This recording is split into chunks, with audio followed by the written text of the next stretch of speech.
6 o'clock on the nose. Everybody all set? You are slightly out of the Zoom screen. I don't know if you want to be within the video or not. That's okay. I don't need to be. No one would watch it if I was. You should be good to go. Here, you've got Thank you. a great piece of paper. Well, welcome, and thank you, everyone, for coming tonight. My name is John Holton, and on behalf of the Elk River Chamber of Commerce, I want to welcome you to our candidate forum. The format of tonight's event will be, first we have 4 mayoral candidates.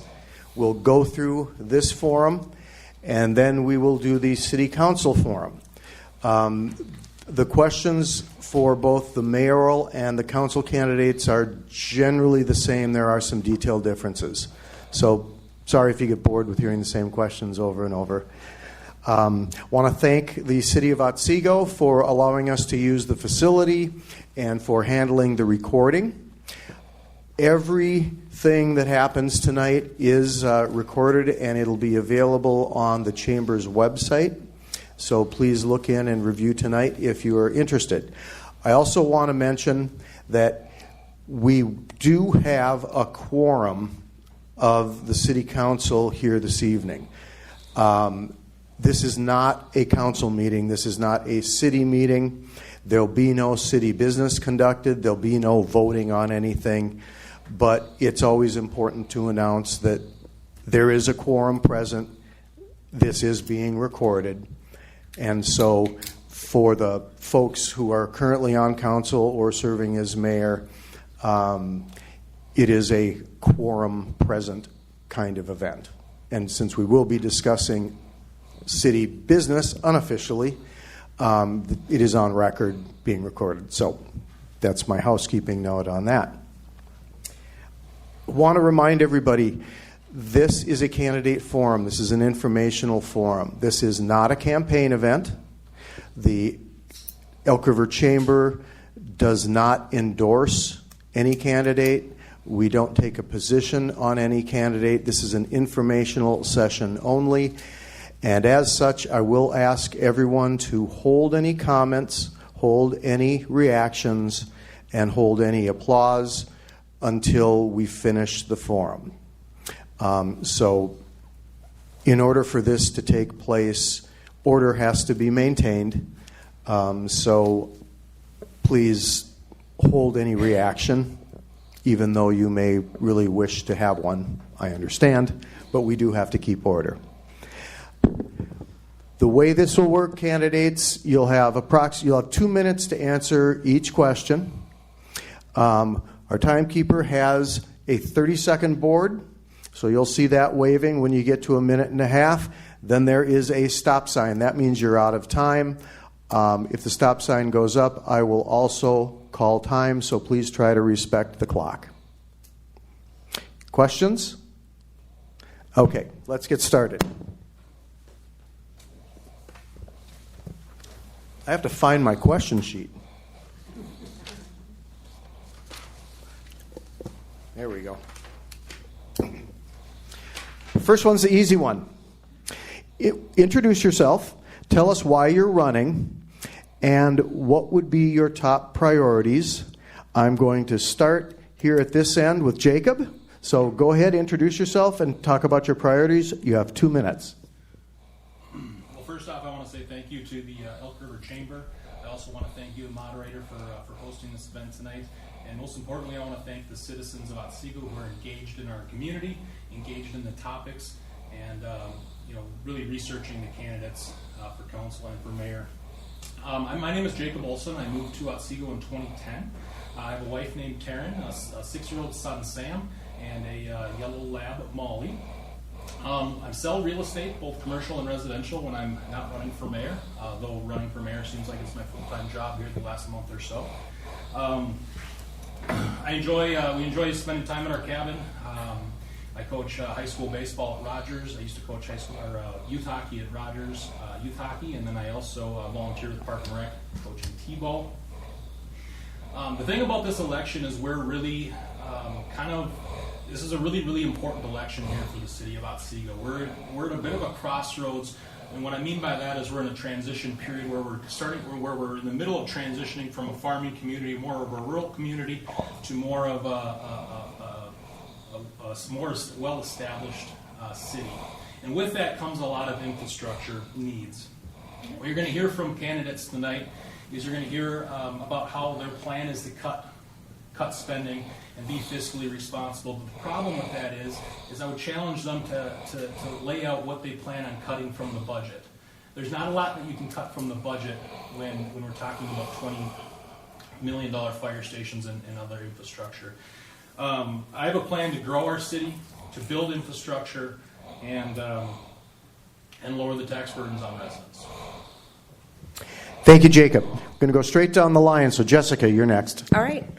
Well, good evening. Again, thank you to the Chamber for hosting this. John, thanks for being our moderator, and to all the residents that showed up this evening. My name is Jessica Stockamp. I am your current mayor, and I'm running for re-election. I've lived here since 2001, along with my husband, Jim, and we have 3 grown children. Our son, Logan, who's soon to be a dad, married to Macy. We have twin daughters that are Lily and Lindsay, and one of them is a teacher here at Prairie View. So we are very connected to this community and have been since the beginning of moving here. My top priorities are we have water treatment issues. The city of Otsego has manganese, iron, and radium in our water, and this affects the users that are on our system. We know that we need to treat that water, and that's going to be over a $50 million project for the residents that are on the system. So that doesn't affect the general taxpayers, but it does affect us users. We have successfully secured $3.4 million in grants for Well House 4 and $1.5 million for Well House 3. We know that we need to work on our South Central project, which in the end, this gets us to $50 million in the next 5 years for our residents. But we need to have safe drinking water, and we know that these numbers have continued to edge up and that it is becoming a health factor. Emergency services. Establishing a fire department is what I stand for. I believe that this goes back many, many years. I already have 30 seconds? Oh, gosh. All right. So fire departments, this goes back to 2008. We've done multiple cities with other communities, and we know that this is important. I will continue to work with the Wright County Sheriff's Department to make sure that we have adequate safety. We have 50 hours a day, and we will continue to monitor that. I've been part of the school district and been part of numerous boards and committees, and I also feel that engaging our community is important. That's time. Okay. Thank you. Thank you. Vincent, you're on. Hello, I'm Vincent Peterson. I'd like to thank the Elk River Chamber of Commerce and our moderator and the citizens that have come out tonight. I've lived in Otsego off and on since I was 2 years old. Been around a long time. I remember when we used to go to the old schoolhouse to get our burning permits. I'm married. My wife, Sophia. I have a 4-year-old daughter, Nikki, and my son, Dylan, is 14 years old. We live on the old County Road 37 on the way to Albertville. I grew up there.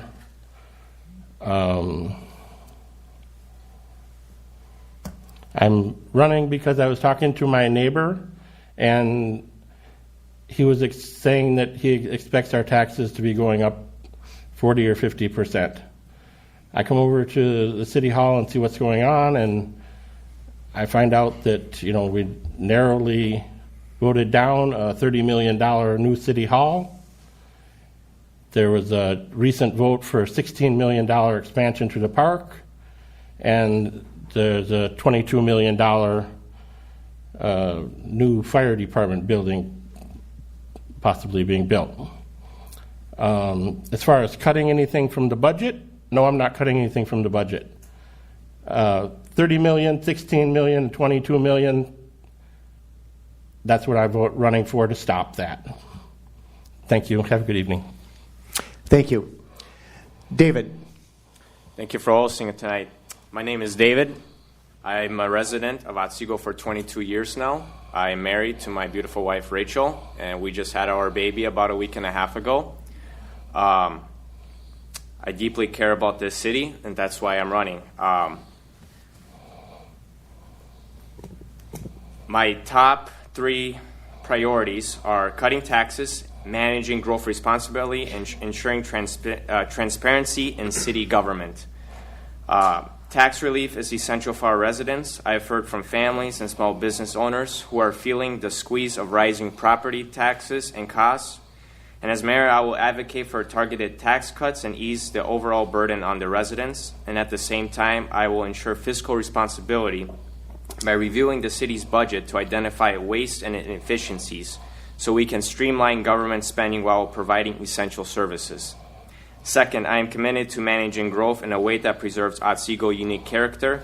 Our city has experienced rapid expansion, and while the growth is inevitable, it must be done in a way that benefits all residents. That means slowing down residential development until we can ensure that our infrastructure, schools, and emergency services can handle the increase in population. I want to see Otsego thrive without losing its small town feel, a place where neighbors still know one another and our rural landscapes are preserved for future generations. Final, transparency and accountability will be the cornerstone of my administration. I believe government should work for the people and not behind closed doors. As mayor, I will ensure that residents are informed and involved in decision-making processes through open meetings, frequent town halls, and regular updates on city initiatives. These priorities are about building a sustainable future for Otsego where we can grow responsibly, protect our community's character, and support the people who make Otsego what it is. Thank you. And that's time. Perfectly timed. Okay, now I'm going to ask the series of more complicated questions. I will mix up the order in which I ask them, and I will read the question and then read it again. If at any time you'd like me to reread the question before you answer, just ask for that. Okay? Your first question. As mayor, you'll lead the city council and guide key decisions for the community. How will you balance differing perspectives to achieve common goals? So once again, as mayor, you will lead the city council and guide key decisions for the community. How will you balance differing perspectives to achieve common goals? And I'm going to start down at the end with David. Thank you. My leadership philosophy is rooted in the belief that good leaders listen to their constituents and respond to their needs. As mayor, I'll lead with a focus on collaboration, ensuring that residents have a voice in the decisions that affect them and that their concerns are addressed openly. My approach in leadership also includes a deep commitment in transparency. One of my core campaign principles is ensuring that government is open and accessible to all.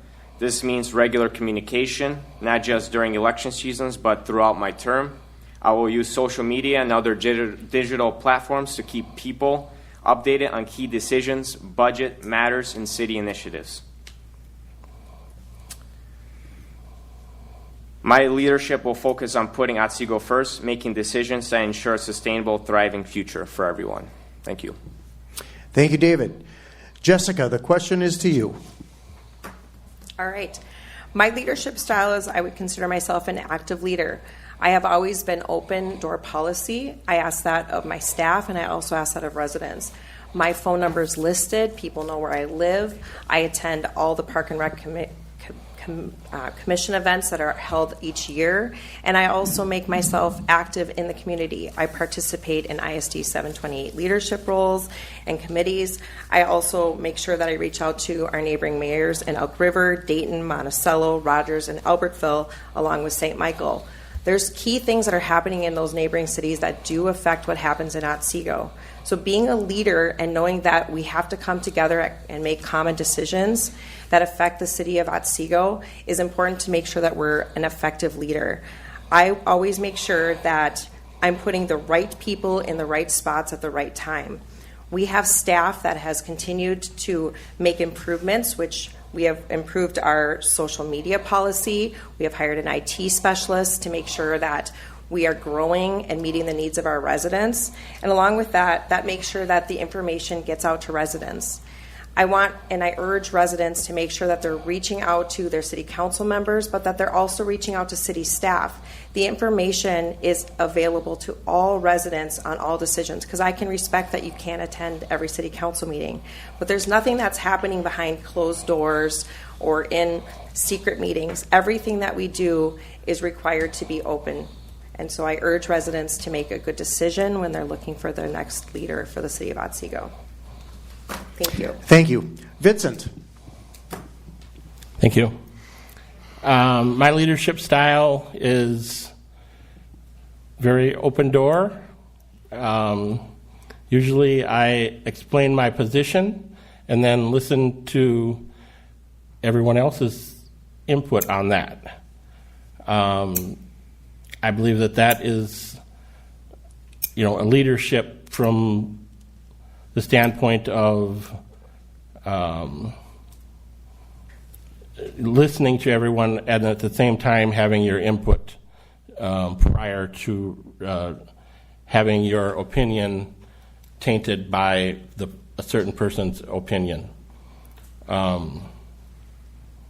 Sorry, I don't have anything written down, so I'm just winging it here. I ran a private detective and security agency of a staff of 25 for 25 years. I was self-employed, and I had a lot of employees through the years, and I think that a lot of City Hall workers will be looking for a job if I get elected. Thank you. Thank you. Jacob. There's a book in business called Leaders Eat Last. I'm a small business owner, and my wife can attest that when you're running a small business, you are a leader. And if you've ever ran a small business, you make sure your employees get paid first. There's weeks that we don't know how we're going to make it, and because the most important thing is that the people that are working with you are part of the team and cohesive. I don't believe in the lead from the top down mentality. I don't believe that it's my way or the highway. A good leader is a good listener. A few of the people up here have talked about listening, but what more importantly about listening is being humble to actually listen. I can say that I'm listening to an expert, but when an expert talks and gives their opinion, are you humble enough to actually take a back seat to that expert and take their advice? A good leader is collaborative. They don't have to agree. We can disagree up here on different topics, but as soon as we hit that door, we're friends again, and we're coworkers, and we're respectful. The amount of disrespect that I've seen in the last few months from this very podium is, in my opinion, disrespectful and completely unprofessional and embarrassing. That's leadership, or a lack thereof. We have to be creative. The processes that we've used for the last 15, 20 years aren't necessarily valid today. We need to be creative, and we need to be creative and make sound decisions. And finally, you need to be resilient. You need to be able to remain level-headed in turmoil and crisis. We have some very hot-button topics that I'm sure we're going to discuss tonight, and it's important that leadership remains level-headed. Thank you. Next question revolves around civic engagement. What approaches will you take to actively engage citizens in shaping the city's future while keeping them informed about important developments?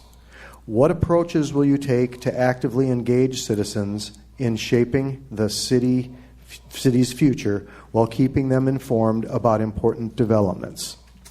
I'm going to stay right here on the end with Jacob. I think we actually have here in Otsego, I think we actually face a two-part problem. The first is that we do not have a lack of avenues in place. If you look at our social media, we have just over 3,000 people that follow the Otsego page.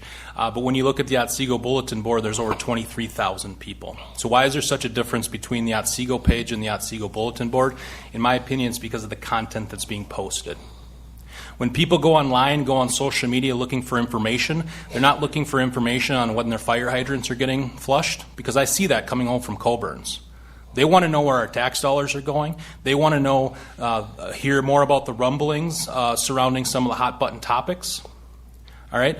So we as a council, I should say, if I become mayor, we as a council, number one, need to improve communication on the avenues that we already have. And then the second thing is with communications is you need to tell the entire story. We can't only talk about the rainbows and butterflies, the prairie festivals and fire hydrant flushings. We need to talk about the entire cost of projects. We need to be held accountable for where our tax dollars are going, because those are the hot button topics that people actually want to know. And most importantly, we need to be transparent. It's not going to always be good news.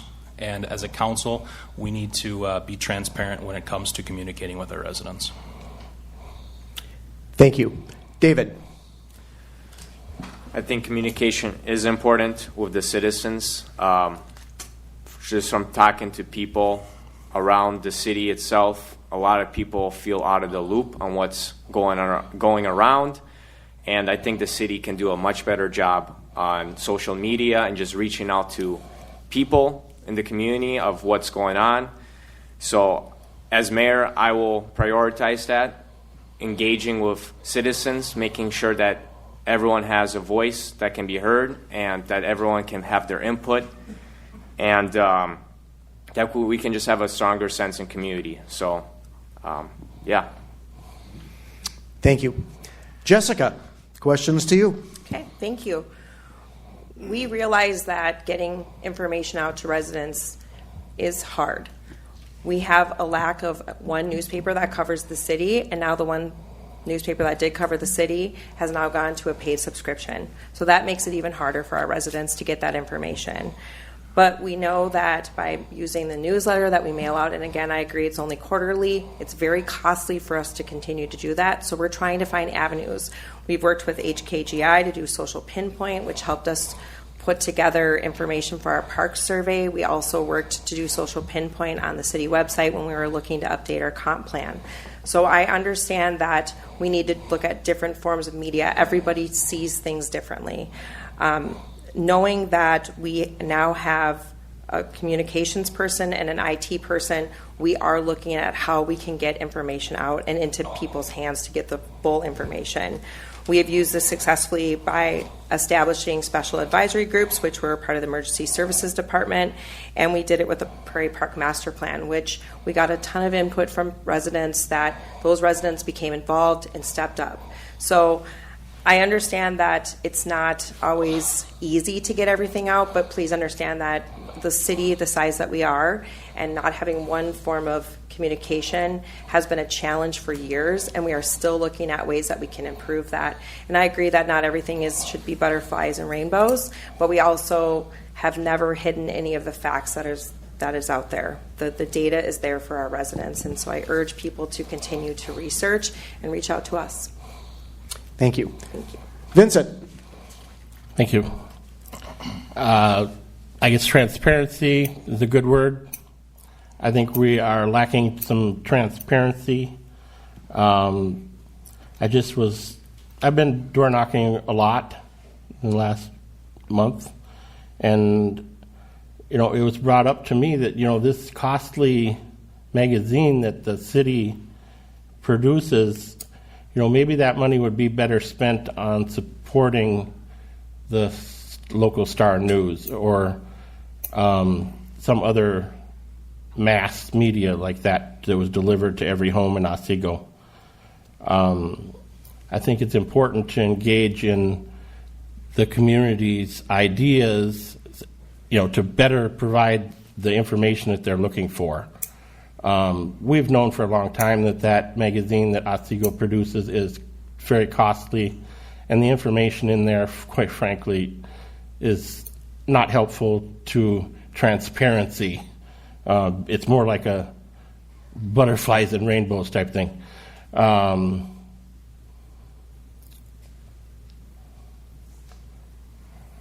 guess that's about all I got. All right, thank you. Next question. This is about growth and infrastructure. It's a little bit longer, so I will say it again. As Otsego continues to experience rapid growth, what approaches would you prioritize to address the increasing needs of residents, maintain aging infrastructure, and manage the demand for additional space while being mindful of the potential challenges associated with increased spending? So once again, as Otsego continues to experience rapid growth, what approaches would you prioritize to address the increasing needs of residents, maintain aging infrastructure, and manage the demand for additional space while being mindful of the potential challenges associated with increased spending? We'll start with Jessica. Wow, that's a big one. All right.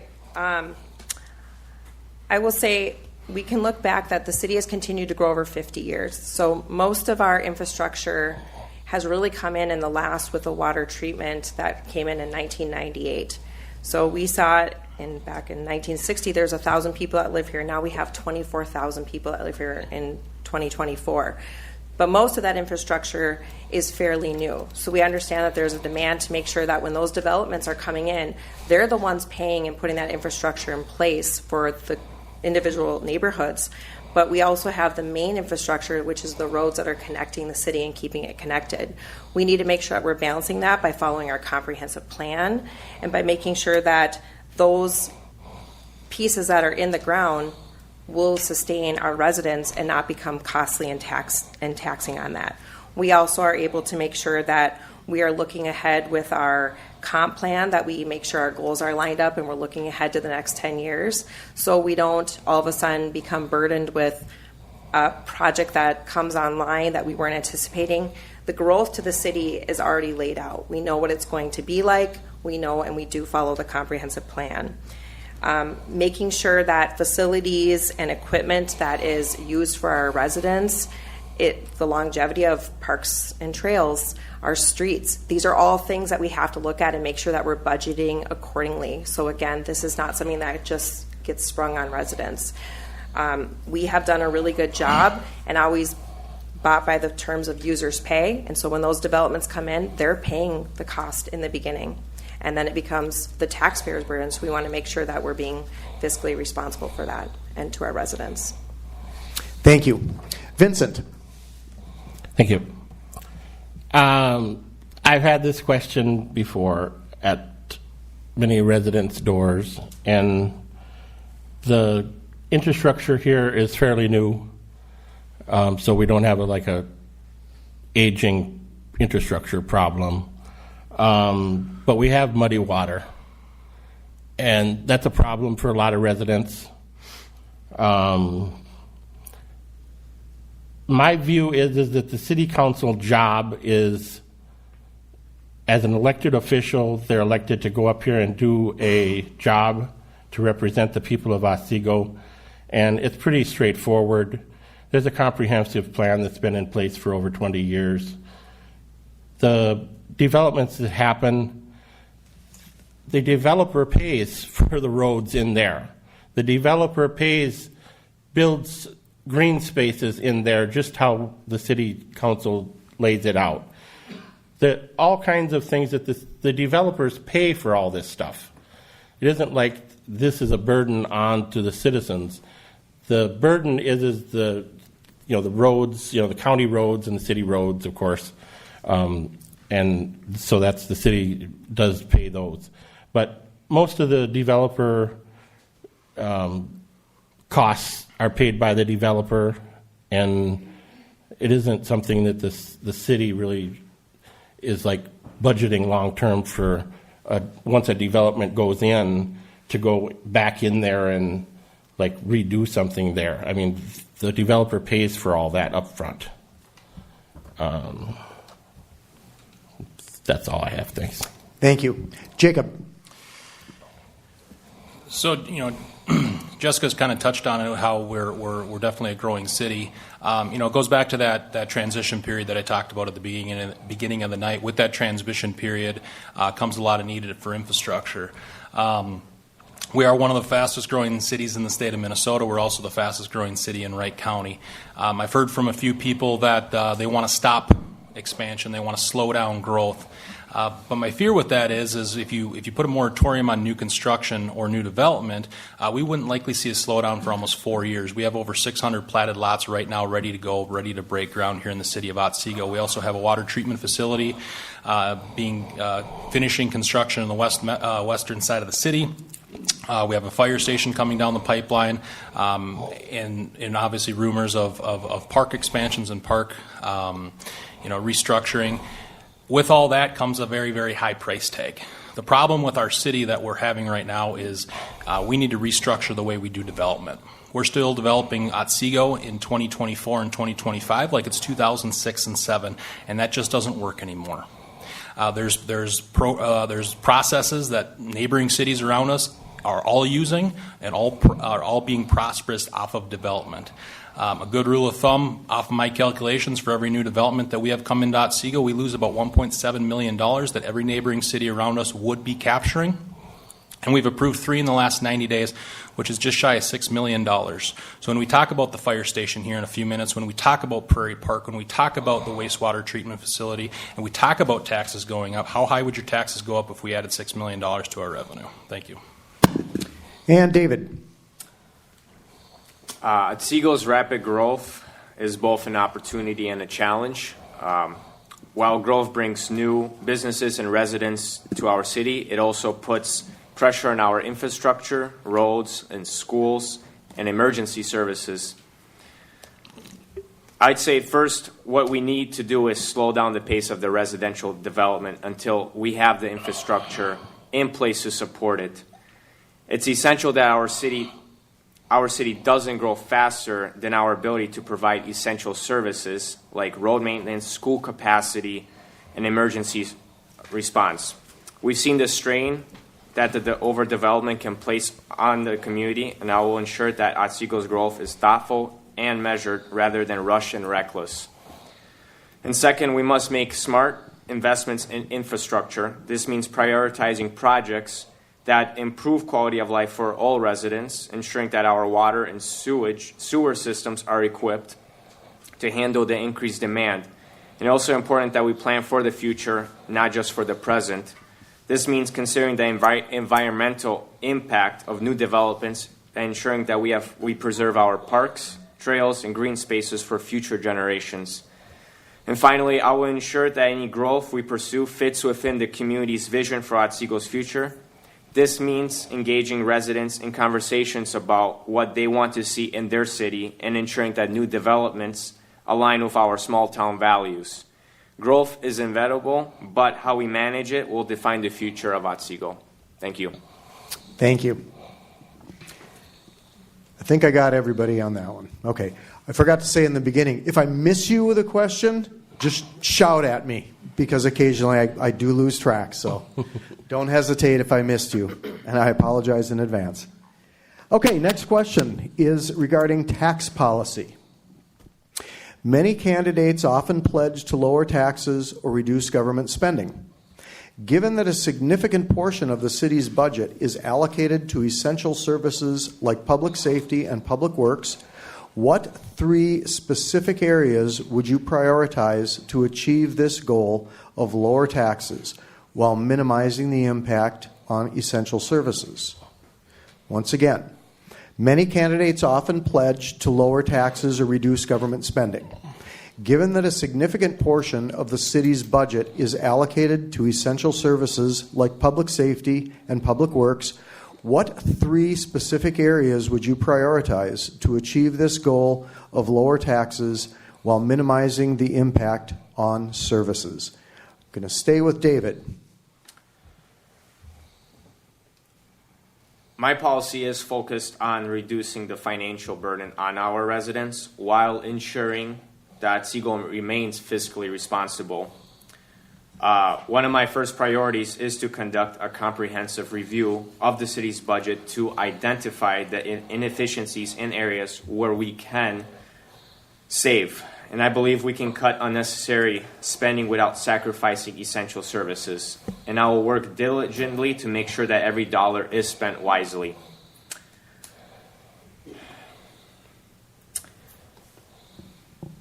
I will ensure that funds we do collect are used to invest in infrastructure improvements and public safety initiatives that benefit everyone. And the balance between tax relief and responsible spending will create the city that is both affordable and thriving. So, thank you. Thank you. Jacob. We'll look at the 2025 proposed budget. There's 4 budgets that were proposed. We approved, or they approved, or are going to approve an 8.29% tax increase. There were 2 budgets that were proposed with less tax increases. Both of them were not approved. And I guess my first question would be why? I feel like the current council works off of a blank checkbook that's being funded by the taxpayers. So what I would cut is, first and foremost, I would look at by looking at the lesser budget options and talk with the different departments and see what truly is needed versus what truly is a want. But aside from that, there's really not much to cut. If you look at our previous 24, 23 budgets, we run a pretty slim, for the most part, budget. That's why I propose adding tax revenue through restructuring our development process. I think we can have our cake and eat it too. I'm not sure it's an answer of do you want this or do you want that. I believe we can have both, and I don't know that we have to raise our taxes to accomplish it. Thank you. Vincent. On tax policy, I don't believe that there's anything that needs to be cut from the budget. The reason I'm running is I'm opposed to $30 million new city hall, $16 million for park expansion, and $22 million to build a fire station building. If you add up, that's a lot of millions, and I want to prevent that. And that's not a tax policy issue, that's a budgeting issue. I call it holding the line. That's what we elect our city council to do. Hold the line on the taxes. Keep our taxes low by keeping the overhead low, as it's been done for a long time. This graph on the back of the magazine that shows our population's going up, so our taxes got to go up. I don't see what population has to do with increasing our taxes. The tax base is done by businesses. Businesses pay the tax base. So I just don't believe our taxes need to keep going up. Going up for inflation or going up for cost of living or whatever, yes. But going up just because our population's going up, no.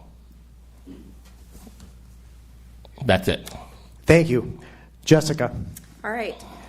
During my time as mayor, I feel that we've always looked at our budget and managed it very conservatively.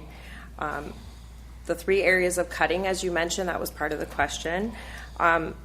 We run a lean budget. So really the only cuts that could be made are honestly putting off projects. We put together a CIP plan that outlines what we're going to be doing in the next 10 years. We evaluate that every year. I mean, really, if you're looking at how you would cut, it would be potentially that you're not giving raises with COLA and that you're putting off projects. And that ultimately only costs the taxpayers more in the end. We have had over $30 million in growth in the last 10 years in our tax capacity. We've brought in new businesses to the community. And to Jacob's point about users, we talked about development fees.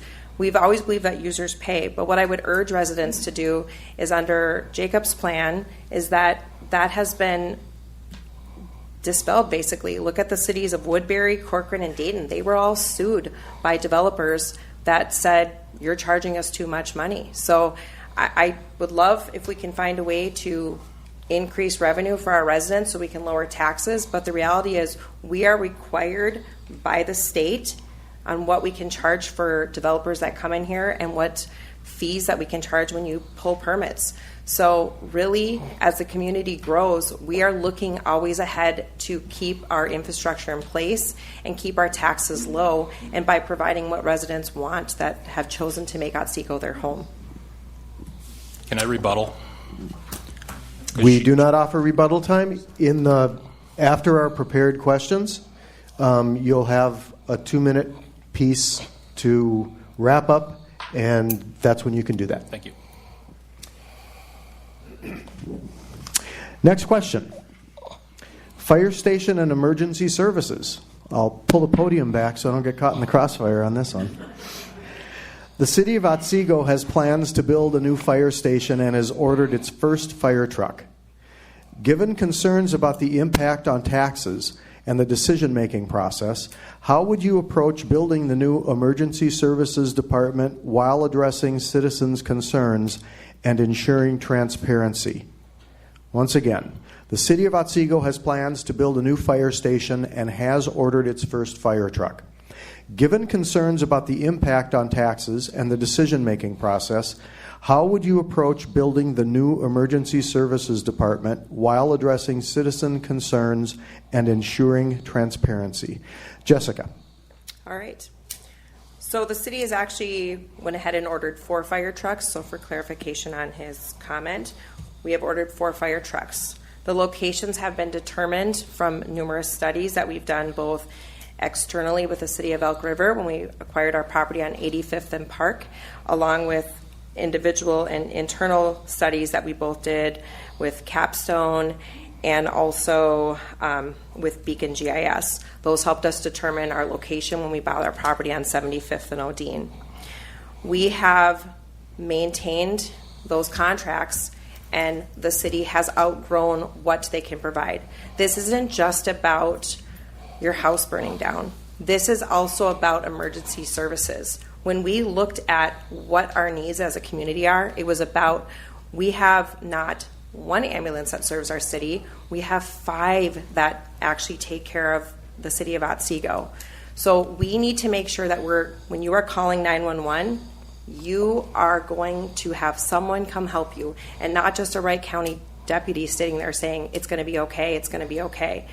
In the 3 departments that we currently have, their levels of service that they provide to residents when they call 911 for a true emergency are also all different. I will urge you to say that having 15 other council members make decisions about what's best for the city of Otsego is technically what's happening right now. 15 other city council members are making the decisions that what is happening. So being transparent to the city of Otsego means the 5 city council members sitting up here are listening to the residents and making sure that what is best for the community moving forward. This is not just a jump of the gun. We have been studying this for years. Thank you. Jacob. First and foremost, to get it out of the way, people ask me all the time, am I in favor of the fire station or against the fire station? I'm in favor of public safety. But the issue we have is transparency. Since you continue to bring it up, I'm wondering when you're going to be transparent about the fact that you're structuring the 2025 bond, or the budget, I should say, to use the bond to pay interest only. You're essentially kicking the can down the road to 2026, and you're not being transparent on the actual cost of the fire station. I'm also wondering when you're going to be transparent on the fact that Albertville, at their city council meeting on Monday, said they have no intentions of providing mutual aid to Otsego. Again, Albertville has no intentions of providing mutual aid to the city of Otsego once our fire station is open. So when you're going to be transparent on the fact that, yes, it's going to cost $1.9 million to operate, we're also going to you're also not talking about the cost of the actual paying back the bond, and you're also not talking about the cost of continuing the automatic aid, because as the fire chief in Albertville says, it cannot be mutual. They will get to a fire in western Otsego in 3 minutes, and it'll take us 15. That is not mutual. So if we need to talk about transparency, and that's the issue I have with the fire station, is it's been a complete lie. It's been completely non-transparent, and the citizens of Otsego are going to be looking at about a 56% tax increase come 2026, because the only plan to pay for it right now is by raising taxes. Thank you. David. It is important to have fire and emergency services, but I think the way we need to go about it needs to be wise, and we need to be fiscally responsible and not putting this burden on the residents. I think there needs to be transparency about what the cost is going to be the cost of the building, the cost of the maintaining the facility, the cost of the equipment, and paying people to also work there. I've spoken to neighboring cities and their mayors and city council members, and fire stations are a big burden on their residents. Now then, I apologize, Oak Grove just had to spend $10 million because they had to do some repairs around their fire station, and that is going to significantly increase their taxes on the residents, and they were forced into that. And I just don't want to see that happen in Otsego, and I just know that a lot of people in Otsego are retired and have really tight budgets already, and people are just being squeezed out of their money, especially with inflation now. So just my concern is, what is this actually going to cost? And it has not been addressed yet, so thank you. Vincent. Yeah, the word that comes to mind is like black hole, money pit or something like this. I mean, this is not rocket science, people. The reason why we contract fire services is because it's the most economical way to provide fire services for our community. If we go building our own and go out on our own to provide fire services, that says Otsego on the truck, it is a money pit. $22 million to build the building is not even the begin of the money pit. You've got work comp, you've got liability, you've got insurance on the trucks, maintenance on the building. It goes on and on. I mean, now if a Albertville guy stubs his toe, we don't even know about it. We're paying for a service. That's the way to do it. That's the way we've always done it.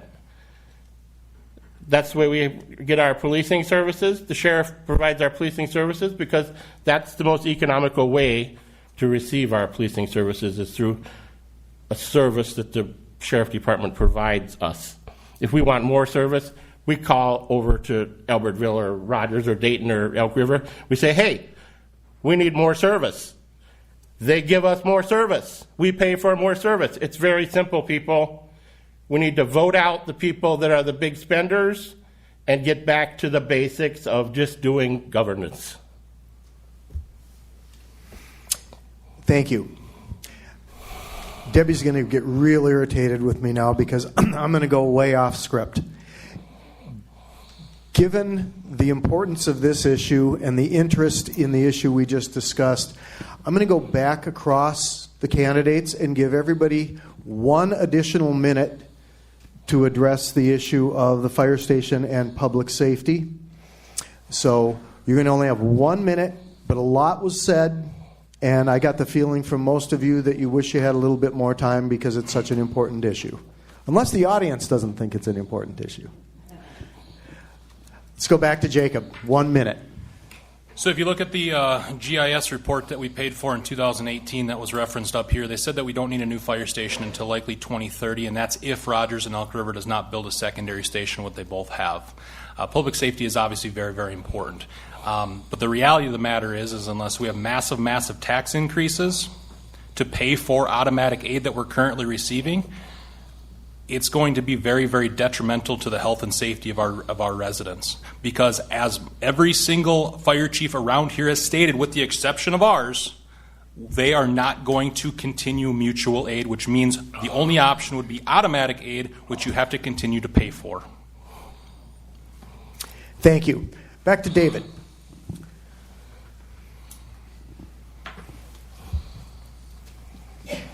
I think we need to just relook at just the overall idea and situation. I think the city council rushed into this decision. I think maybe a substation would be a better option. Partnering with the other cities is important still because, like it's been mentioned, the new fire station would be centrally located in the city. the response times would not be the same for all residents in Otsego. So I think it's important that we keep those contracts with Rogers, Elk River, but we should have Monticello and Dayton as well.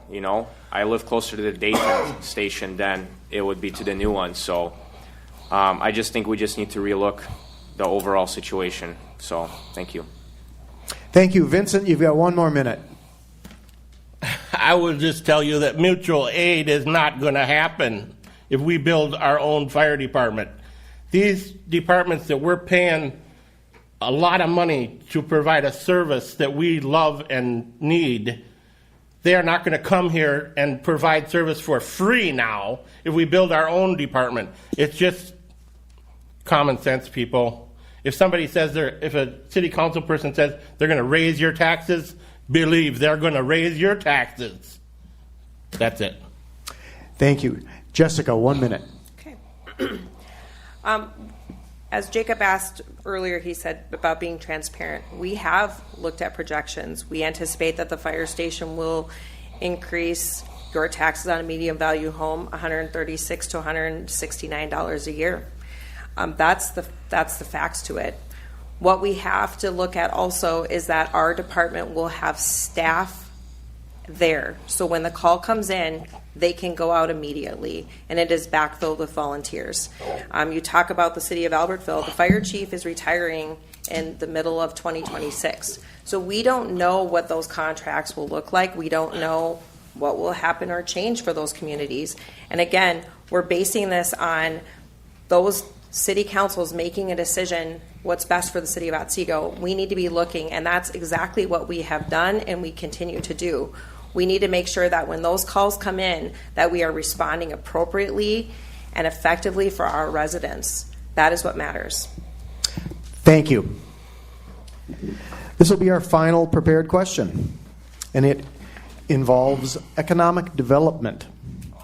As Otsego continues to grow, what role should the city take over the next 5 to 10 years in attracting and supporting businesses while preserving the community's character? Again, as Otsego continues to grow, what role should the city take over the next 5 to 10 years in attracting and supporting businesses while preserving the community's character? Vincent. Thank you. I get to go first this time. You do. I think that this has been laid out in the comprehensive plan for 20 years. This is not rocket science, people. The development of the infrastructure is all planned out in the comprehensive plan. I guess that's all I have to say on that. Thank you. David. I think it's important that we're able to attract businesses, and Otsego is growing, and with a lot of residents, people do want to see more variety of local business. So I think a lot of businesses look for what the city's tax policies are, if they're going to be overtaxed, and if it's going to be profitable for them to be here. Infrastructure is very important of just the location and just what's there for the city, for the business to be able to operate. And I think it's important to also keep a small town charm feel. So having maybe those smaller local restaurants open up would be nice to see. And I think we just should be more open and welcoming to businesses and just make it easier for businesses to be able to thrive, because ultimately that will provide jobs for our local people as well, and have a place for people to go and spend time with their families as well. So thank you. Thank you. Jacob. So as far as economic development is concerned, there's definitely different tax plans or options that the city could look at, TIF being one. But let's be frank, TIF isn't working. We have a 8x8 billboard on 101 advertising city-owned land with TIF incentives. And you need to ask yourself the question of, we're offering tax incentives to businesses, and yet they're still not coming. The question is, or the answer to that is why, is because of our development process. Now, to your point of being sued, Minnesota Housing first did, in fact, sue the city of Corcoran. But if you do tell the whole story, you'd also tell them that the city of Corcoran won that lawsuit, and then they also won the second lawsuit. They were sued twice, and they won them both. So I'm not really concerned about that because the precedence has been set. When you restructure your development process, you're going to allow businesses to come in at a much cheaper cost. I can tell you 3 businesses that have I've talked to, personal friends of mine, that have tried to build or explored the option of building in the city of Otsego, and they found out that it was a lot cheaper to build in neighboring communities. I don't care how many TIF programs you offer, it's cheaper to build in other communities because of our development process. You change the process, you attract businesses, you attract restaurants, and you attract tax base. Thank you. Jessica. All right. I will say Otsego is all about location, location, location. We have I-94 and we have 101. We also have a rail system, which have all been assets to getting business growth and commercial development to happen here in our city. We can look to the rail system, which is on the south side of 94, that has brought in a big business for us. We also look at pace of where we are growing our commercial and industrial. We have Cather Avenue, which we've brought in Satellite, DSG, Michaels, Burry Companies. Those were all outside businesses that chose to relocate to the city of Otsego because we had a deed program where we put some infrastructure in, but that spun out into bringing all those businesses here. We know that there's a demand for outdoor storage, and so we have a spot for those. We've had to look at, we understand that, again, the private market determines what businesses are going to come to Otsego. We've talked to multiple developers, and we've never heard, to Jacob's point, that our process is wrong or that we're doing something wrong. We've actually heard praises about our city planner, our city engineer, and the process of working with the city of Otsego. There have been a recent denial of an apartment and restaurant that was proposed to come in, and that's maybe what he's referring to. But that situation was parking, the lack of parking, the height of the building, and the size of the apartments. We treat every developer fairly and equally, and that's what we will continue to do at the city of Otsego. We don't show favoritism, unfortunately. Thank you. All right. You're each going to have up to 2 minutes for closing comments. There is no question here. There's no structure here. You have 2 minutes to make any closing remarks that you would like to share with your audience. And I'm going to start with David and go right on down the line. So, David, 2 minutes. Thank you. My plans and my priorities are very simple, is to reduce the tax burden on our residents and to make Otsego a great place to raise a family. And I think by cutting property taxes, we can create the environment for that. Additionally, I think we should be making smart investments in our infrastructure to attract the businesses. And businesses are more likely to invest in Otsego if they see that we are serious about providing the infrastructure necessary for them. And I think improving communication with the residents. So people are aware of what's going on, what the city is voting and approving on. So that's it. That's my priorities. Thank you. Thank you. Vincent. Thank you. I hear words like plan, and I'm thinking, agenda. What agenda do you have? If you got a plan. I'm thinking capture sounds to me like government overreach. So I'm wondering if we're going to capture $6 million on the developers developing here, or are our fees too high? It's confusing to me. Anyway, I got 3 words that can sum this all up. Keep Otsego great. That's it. All right. Thank you, Vincent. Jessica, 2 minutes. All right. Thank you. I would just like to say I appreciate all the families and businesses that I've worked with over the years.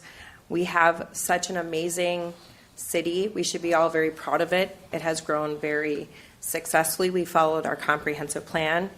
You know, people will say we don't have fast food, and again, we do have Herberts and Gerberts now, but we should also be very proud of that we have businesses that are locally owned by residents that live in Otsego. They not only have chosen to put their heart and soul out there, and hopefully those restaurants work, but they have given back to the community. Those partnerships don't happen in other cities.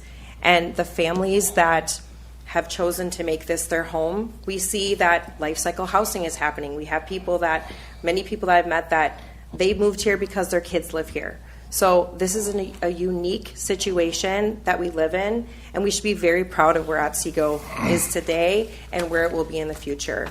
And I'm just proud to be the mayor, and I obviously encourage you and ask for your support in November. Thank you. Jacob, 2 minutes. People throughout the election have been asking why I should be the mayor and why I'm the best mayoral candidate. And quite frankly, I'm the only candidate that has a plan other than raising taxes. I plan to facilitate growth. I plan to change the process to attract businesses to Otsego, invest in infrastructure without large tax increases, and lower the tax burden on the Otsego residents. I believe the city needs to be ran like a business or like your household budget. If you don't have the money to purchase something, you come up with a plan to do it. You don't buy it and then figure out how to pay for it. I'm the best candidate for the mayor of Otsego because when we're sitting here in 4 years and I'm running for re-election, there will be no question in my mind that you'll think to yourself that you're in a better position financially. And you'll also be proud to call Otsego home because I do believe that we are the best city in the state of Minnesota, and I want to be the icon city in the Northwest Metro. Thank you. Thank you. That completes our mayoral forum. So I'd like to thank each and every one of our candidates. This has been very enlightening. I appreciate your candor. I appreciate your time. Thank you, audience. This was a long hour. We're going to take, after this, 5 minutes to reset our stage, and we'll go into the City Council forum. So thank you very much, mayoral candidates. Thank you.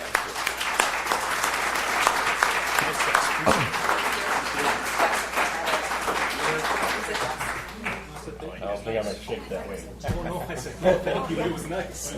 Thank you for coming tonight. Hey, you know what? Vincent? I was looking to my left and I was looking to my right. Meeting you. Well done, everybody. Thank you. Thank you, Jessica. Thank you. Nice meeting you. They each had bullet point per bullet point. Yeah. No, it was sent to everybody. So, The questions were sent to everybody? not the not the questions, the topics. The topic. Just the topics. Yep. Thanks, Al. Appreciate it. Thanks, Jessica. Thank you. Thanks, Vincent. David. Thank you. Thank you. Thanks for coming. Yeah. Rest of the season? Yes. Everybody go vote. Yeah. Do you need me to? Here's the tape. There you go. I was like, that was my job. I told Debbie I would make sure I had the tape. Come and see me before you leave if you have a minute. If you don't, you can No, for sure. Thank you. There we go. Yeah.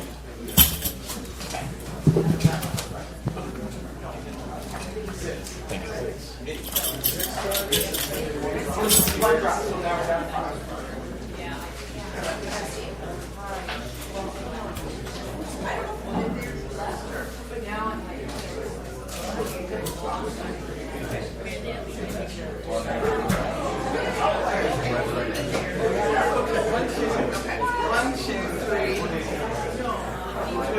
Why don't we put one here? Because wouldn't that help the camera? Put them all.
All right, we want to keep the evening moving here, so if I could have our candidates for council sit behind your name placard.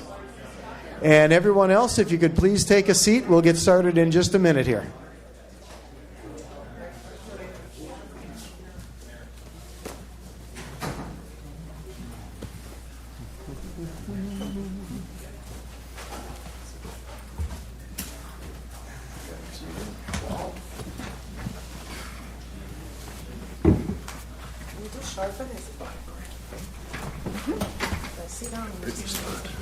That's my old spot.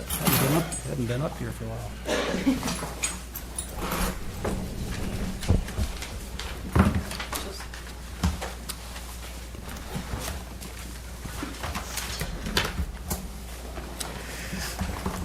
All right.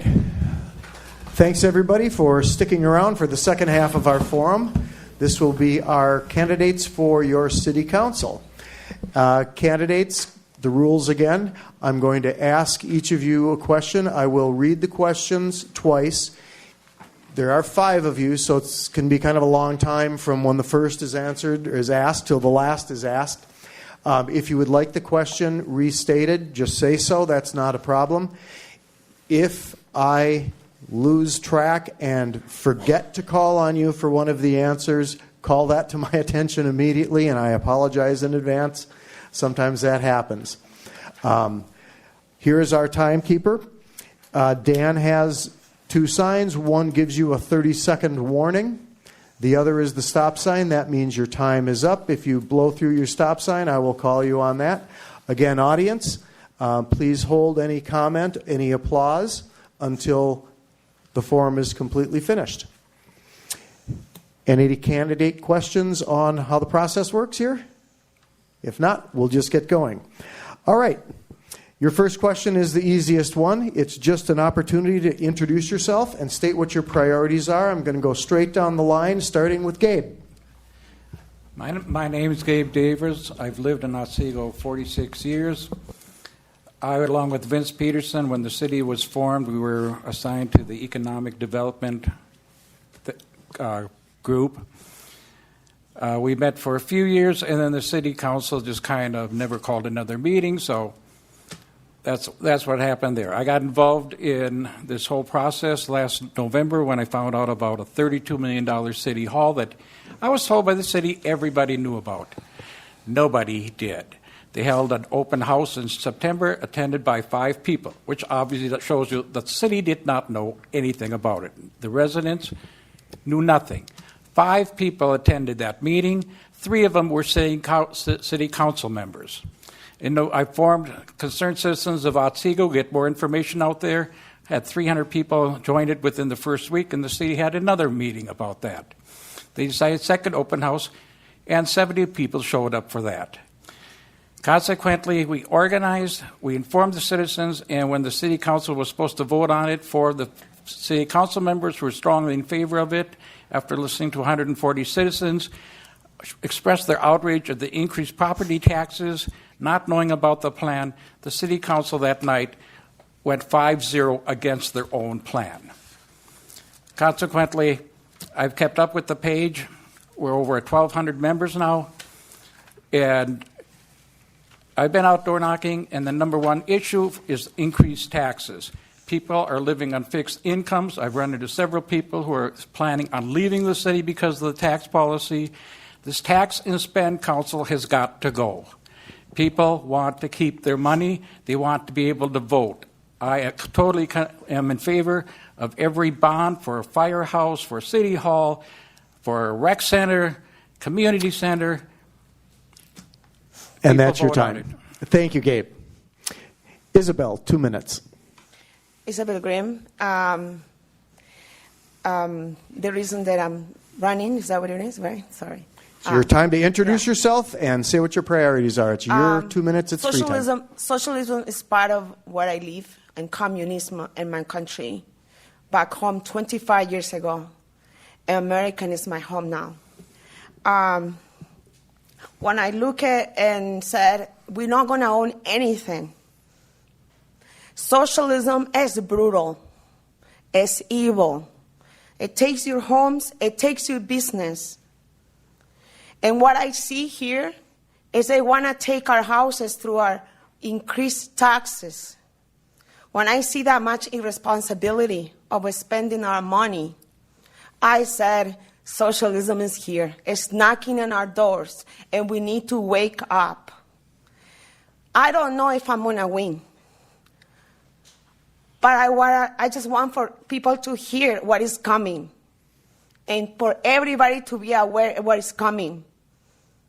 And spending irresponsible money and taking our taxes and keep increasing our taxes is the way how they take our houses and they take everything. That's why those apartments are for. Because we're not going to longer afford houses. That's for our kids. And that's what I'm here for today. For fighting for the home that is now America. Thank you. Michelle. Hi there. My name is Michelle Lund. I've been in the city of Otsego for a year.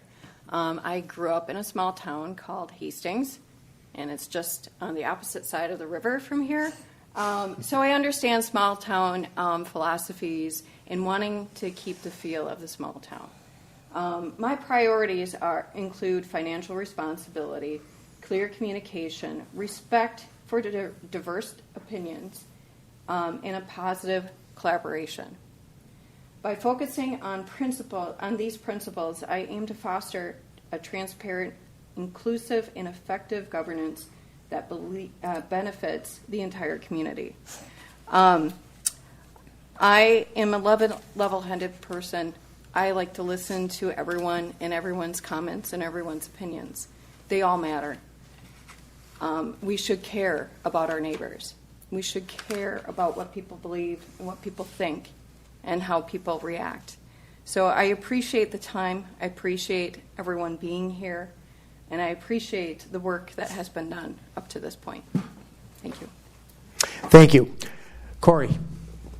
Hey, everybody. I'm Corey Tanner, and it's been a while since I've been up here. I used to be on City Council 4 years ago. My wife, Christy, and I, we've lived in Otsego for 17 years. Our 3 children have also enjoyed the community and youth sports. We've been really involved in the community itself. For myself, I've been involved in local government now for almost 10 years. And I went back to school when I was on council in 2019 for public administration in order to serve the public better on city council. Unfortunately, I did not get reelected. I bring over 20 years of experience with Great River Energy in the engineering field, designing transmission lines and working with capital projects, capital equipment, and large budgets. And for about 18, 19 years of that was spent in engineering, and now I'm into data analytics.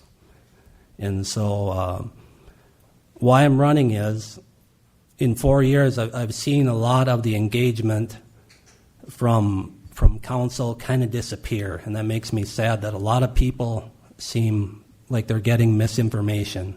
And I want to be able to provide people the whole story and be that person who's advocating for people out in the public. And I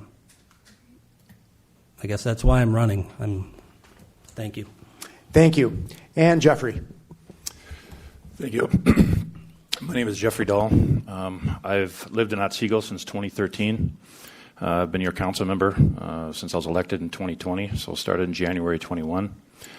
My priorities are, first, when I ran, was make sure our water's filtered, because I came into council back in 2020 and showed them one of my water filters, and yeah, it was from the rust that comes from or the iron that comes from the ground. But through work on city council, we're finally starting to get our pump houses, or at least 1 out of our 4, to get filtered. So a lot of people see that one, especially with our fire hydrants getting flushed. You were going to see something going on with our water, but that's the normal process with our water service who pays for our water. It's part of that with unfiltered water. Part of it was, when I walked around in 2020, was getting a fire station. Finally, we got to the point to get a fire station. All the studies been done. We hired emergency services director. We found a person, Mr. Roush, now chief, or emergency services director Roush. So that's been great. I learned part of that to run. Why I ran for council then was to learn about city business, learn what's going on instead of what you hear online. We all see a lot of stuff on the news online. Well, it's 50% true, and the other 50% is for you to tune in tomorrow. That's basically it. So when you learn about this, when you're in city, when you're involved, and that's one reason why when I'm city council, and I always say, when you come here to get involved or when you want to find out more about city business, come into the city. Everybody's welcome. All 23,000 residents or 24,000 residents are welcome. Come in here. We have 2 meetings a month. Come on in and ask us. We'll tell you. But from hearing it, we do need a lot better job than to be more business outside, so residents understand what's going on. Thank you. Thank you.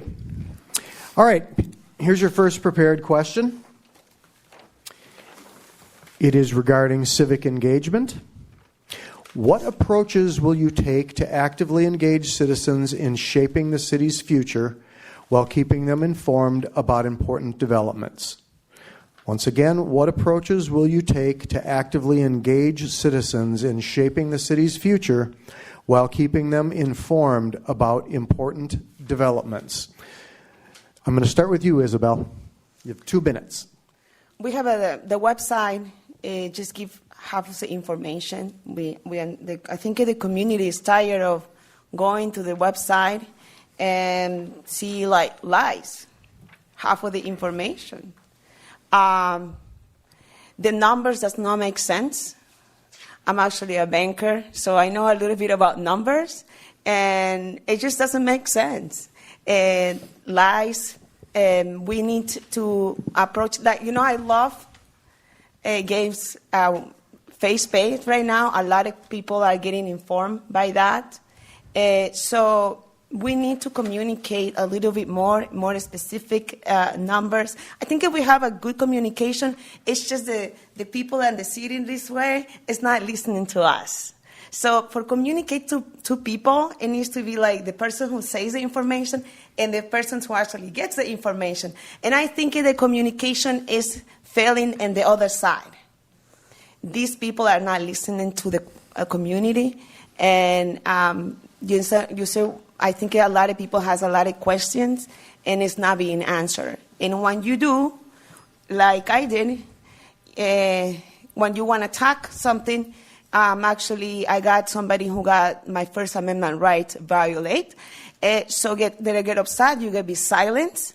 So we need to, they ask for respect, but they actually need to respect the community. I think our members are right now, the ego is too inflated in this moment. So it needs to go. Thank you. Thank you. Let's go down to Corey, 2 minutes. Thank you. One of the ways in which I would engage residents is, implementing a program to improve the communication and transparency for our residents. As I'm dedicated and actively engaging with our community, listening to our residents, and then analyzing the current state to identify areas of improvement for communication. So it's sad to me for these past 4 years, and even tonight, I'm hearing even from some of the candidates, they're misinformed. And that kind of goes back to, having your council members get out there and educate. Now, I know we had COVID going on, and that was a thing, and it kind of put everyone back. But some of this stuff on social media and this rhetoric that is going on is just despicable. And it comes back to do your research. And I think that's an obligation of a council member to go out and work with people. I mean, and you don't have to give your opinion on it. Share the information. Help people, answer questions, be an advocate for people. And that's my intention if I get elected. Thank you. Thank you. Michelle. First of all, I think the city has been trying to communicate, and there are times that people don't have time to receive the information, whether it's attending meetings or what have you. I think having an understanding how people receive information best would be great. Doing a survey to understand there's a wide array of people's skill sets out there, and not everyone has access to the internet or knows how to navigate it. So I think there is a little bit of a gap of information that's not maybe being broadcast out. We're in a funky time. We have a wide array of skill sets that are out there, and we have limited resources to draw from. No newspaper locally, and where you can do those bulletins and those posts and that information for people that are not online. So I think it would be helpful to understand from the public, from the residents, what works for them, and try to figure out if there's another game plan, an alternative game plan to extend that information further. I do agree that I think it is our duty for council members to engage in the city. Do we do town halls to try to generate more communication? But I think trying to attack it from a number of different ways will help reduce the stress and the pain that seems to be going on right now. Thank you. Thank you. Jeff. Civic engagement. Like I said before, I like to, when I comment on council, I like to have council around me and also staff around me in case I make any errors. I get corrected immediately because there's no fact checking at all online. Listening to people here on dais, I like the surveys. We've had surveys before, but surveys for sure to get our voices out. Granted, we do have our city council meetings on YouTube, with our city YouTube page, and now it looks like there's an archival page. But just with saying, those aren't official, because if you want official meetings, we do have that available for you at City Hall. TV would be great, but like I say, we have YouTube. But when I grew up in Crystal, we had old King Video, then became Comcast, and you can have a channel. I saw Jesse Ventura on TV when he was mayor in Brooklyn Park. But Charter doesn't have that for us here in Otsego. It is there, but we do try to have our Star News. We do try to have our quarterly newsletters, and we do probably do better, or we could have more surveys, and especially with COVID, things have changed, especially when sometimes you see people, hi, how you doing? My name's Jeff. I'm a city council member. Sometimes, oh, nice to meet you. They'll turn and walk away because it is politics, and I'm bitching. A lot of people are burnt out with politics in the federal side, for sure. And basically to improve it, I like the surveys. I like to get out more. And definitely, if we can have more, I guess, television or something, be partnered with Charter. Thank you. Thank you. Gabe. Okay. As I've been going door knocking, running on this campaign, I've met hundreds of people. Surprisingly, the majority of them cannot name the mayor who's been here 16 years, much less name any member of the current city council. I find that appalling. The newsletter that we get from the city doesn't tell you anything about what's going on financially with the city or what the issues are. It's basically a fluff piece. Residents are not going to the city website to get any information. The other thing that you keep hearing from the city is transparency. I want more transparency, not less. This year, the city decided that it was going to delete over 3 years of videotaped city council meetings. Those meetings had a lot of presentations from various groups, from various businesses. They're gone. Why did they do it during an election year? What are they trying to hide? Where is the transparency? They only keep the videos now for 3 months. Isn't that amazing? We can't look up anything from a year ago or how the decisions were made. I started Concerned Citizens, and there's over almost 1,300 people on that site getting information, changing information. We don't agree with each other all the time, but it's an outlet, and a lot of people have learned a lot of things from that site. The city needs to have a better way of doing things. How many people come to city council meetings? A lot of times, me and maybe 2 or 3 other people are only people here to watch the meetings. How many views do those meetings get on the video site on YouTube? Not very many. There is no communication basically between the citizens. Their issues are not known by the city council, who assumes that an empty room at a meeting is support for the city council. I'm done. Thank you. Next question is about growth and infrastructure. As Otsego continues to experience rapid growth, what approach would you prioritize to address the increasing needs of residents, maintain aging infrastructure, and manage the demand for additional space while being mindful of the potential challenges associated with increased spending? That's a mouthful. I'm going to read it again. As Otsego continues to experience rapid growth, what approaches would you prioritize to address the increasing needs of residents, maintain aging infrastructure, and manage the demand for additional space while being mindful of the potential challenges associated with increased spending? Michelle, you're going to start this one. Oh, yay. Obviously, our city has grown a lot in a short amount of time, and none of us can deny that. I think we need to work on strategies to attract job-creating businesses that will help take some of the pressure off of the residents for taxes, reduce it.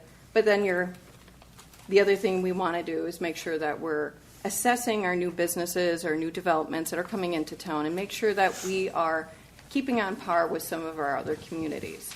And making sure that we're asking for what we deserve as a city and reassessing that from time to time, whether it's annually, every couple years, something like that, making sure that we're keeping up with the paces. We don't want to leave money on the table, nor do we want to overcharge anyone. So I think some of that reassessment is not a bad thing. By focusing on sustainable growth and infrastructure planning, we can support economic development and enhance the quality of life for our residents. So it's a fine balance. You have new stuff and you have old stuff. Old stuff, you need to have an assessment done periodically. Where are we at? And then annually for roads and sidewalks, parks. There's things that get damaged and weathered and worn. So you do have to have a reasonable budget to manage those things. Those are separate budgets. Those are separate buckets. Some of the new infrastructure to help support the newer developments is necessary, and sometimes it is necessary to put the burden on the city. So having kind of a global look, but understanding what the separate budgets are. Thank you.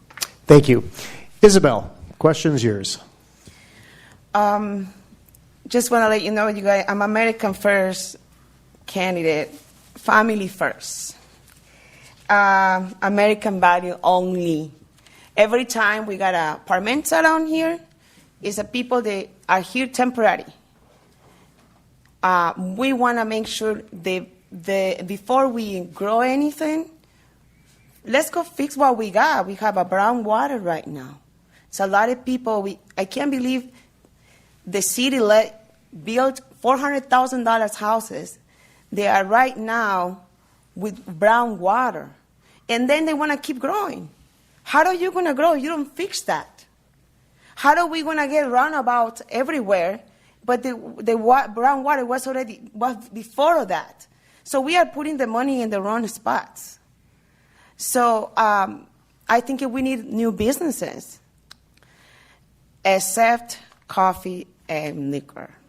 So we need a new business. We need we can plan the business, but local business.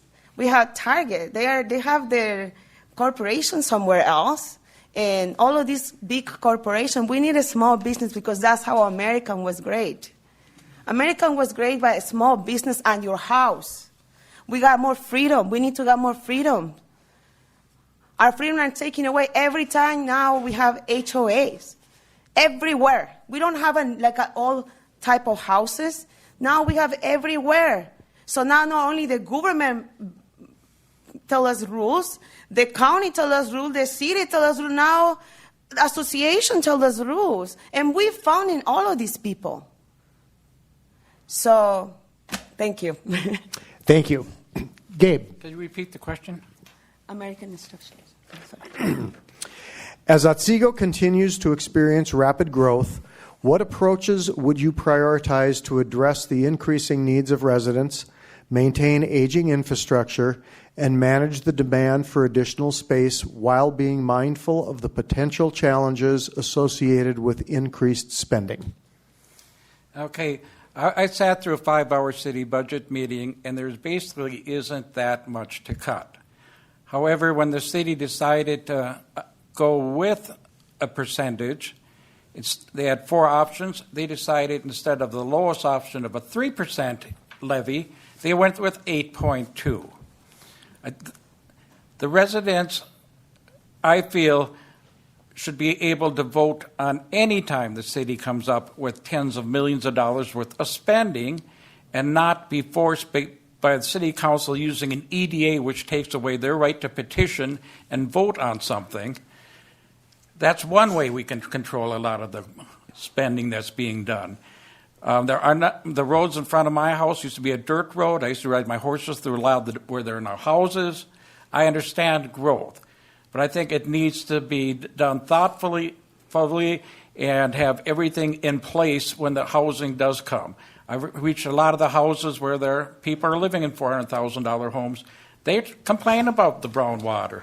They complain about the city coming out because they've got problems with drainage and the city not doing anything. Let's take care of what we have, and then for the next development, make sure everything is inspected and up to code so that the residents don't come into some place. I was at a place last week. It was built on what was lowlands 15 years ago.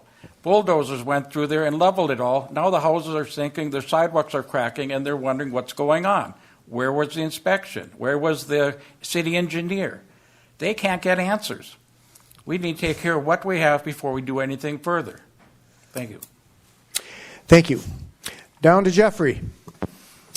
Real quick, are we still on growth and infrastructure? Is that the question that you had? We are still on growth and infrastructure. I could read it again if you'd like. If you would, please. Thank you. As Otsego continues to experience rapid growth, what approaches would you prioritize to address the increasing needs of residents, maintain aging infrastructure, and manage the demand for additional space while being mindful of the potential challenges associated with increased spending? Thank you. Growth and infrastructure. Okay. Since I've been in council, as you can see the signs when you first enter Otsego, it's 19,000 for population. And if you look, depending on what website you look on, it's over 24,000 now during my time. Also during that time, I've been on a council where we've actually got to see over 10 businesses come in this city, including Aldi's, including a car wash, and including some coffee shops. There are some liquor stores, but if there's business for it, there are going to be liquor stores. And I'm proud to say that actually we get to have a Costco here coming here soon. We don't have to run over to Maple Grove anymore and deal with that parking lot, but Costco will be nice to have that, plus their gas. With that plot at Costco, there will be two places for land for more opportunity for more businesses to come in. Hopefully fast food. I see that a lot. People do want it, but for those who are in business in fast food, we'll have plenty of opportunities for you to come and open a business. We have a lot of people that would love to visit your business. When it comes to infrastructure, as you can see, the roads, we have a fantastic city planner, a fantastic engineer who take care of the roads, and also a fantastic public works director who drives the roads and makes sure that our roads are up to date and are better looking than what they used to be. Some used to be from 1997, but a lot of those have been replaced. Just to keep, when it comes to businesses, everything is coming. Businesses are coming in because Otsego's been building a lot, or growing a lot. Because if you look behind us on the map or on a map to our left, you'll see that 55% has been built. We have 45% of opportunities. So there's a lot of opportunity in this city. So it's basically come in with your plan. We have fantastic staff to help you and take care of you, especially with our residents. With comes to roads, our water's getting worked on. Starting with one pump house, we do have 4, plus a need for a 5th with more water storage. And that's time. Thank you. Thank you. Corey, we'll finish with you. Thank you. In listening to this conversation, it kind of takes me back to COVID when we had to do just this and stagger projects and different things that we were working on. Evaluate what services that might need to be stopped for a while, and so we could operate as a city. And I think back to Mayor Stockamp told me, I think in 2007 or 8. You put the staff hated it, but you put them through this scenario. What if we have a market crash? What are we going to cut? Well, we had a huge market crash. So I think it's important to do those sort of things and run through scenarios. One thing I would like to do based on my experience in project management is propose an implementation of an annual affordability analysis audit. It's a second look at your projects, maybe right before you're gonna, start construction on them, because a lot of things can change. And my wife and I were talking, and it's kind of like somebody said earlier. You're budgeting for this thing at your house, maybe a deck or whatever. Well, it comes to the time you're going to do it, you may not have all the money, or it might not be a good time. And I think that would be a good approach for staff to run through. Annually with the capital budget. So, thank you. Thank you. Next question is on tax policy.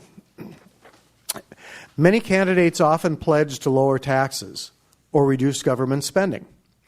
Given that a significant portion of the city's budget is allocated to essential services like public safety and public works, What 3 specific areas would you prioritize to achieve this goal of lower taxes while minimizing the impact on services? Again, many candidates often pledge to lower taxes or reduce government spending. Given that a significant portion of the city's budget is allocated to essential services like public safety and public works, what 3 specific areas would you prioritize to achieve this goal of lower taxes while minimizing the impact on services? I'm going to stay with Corey.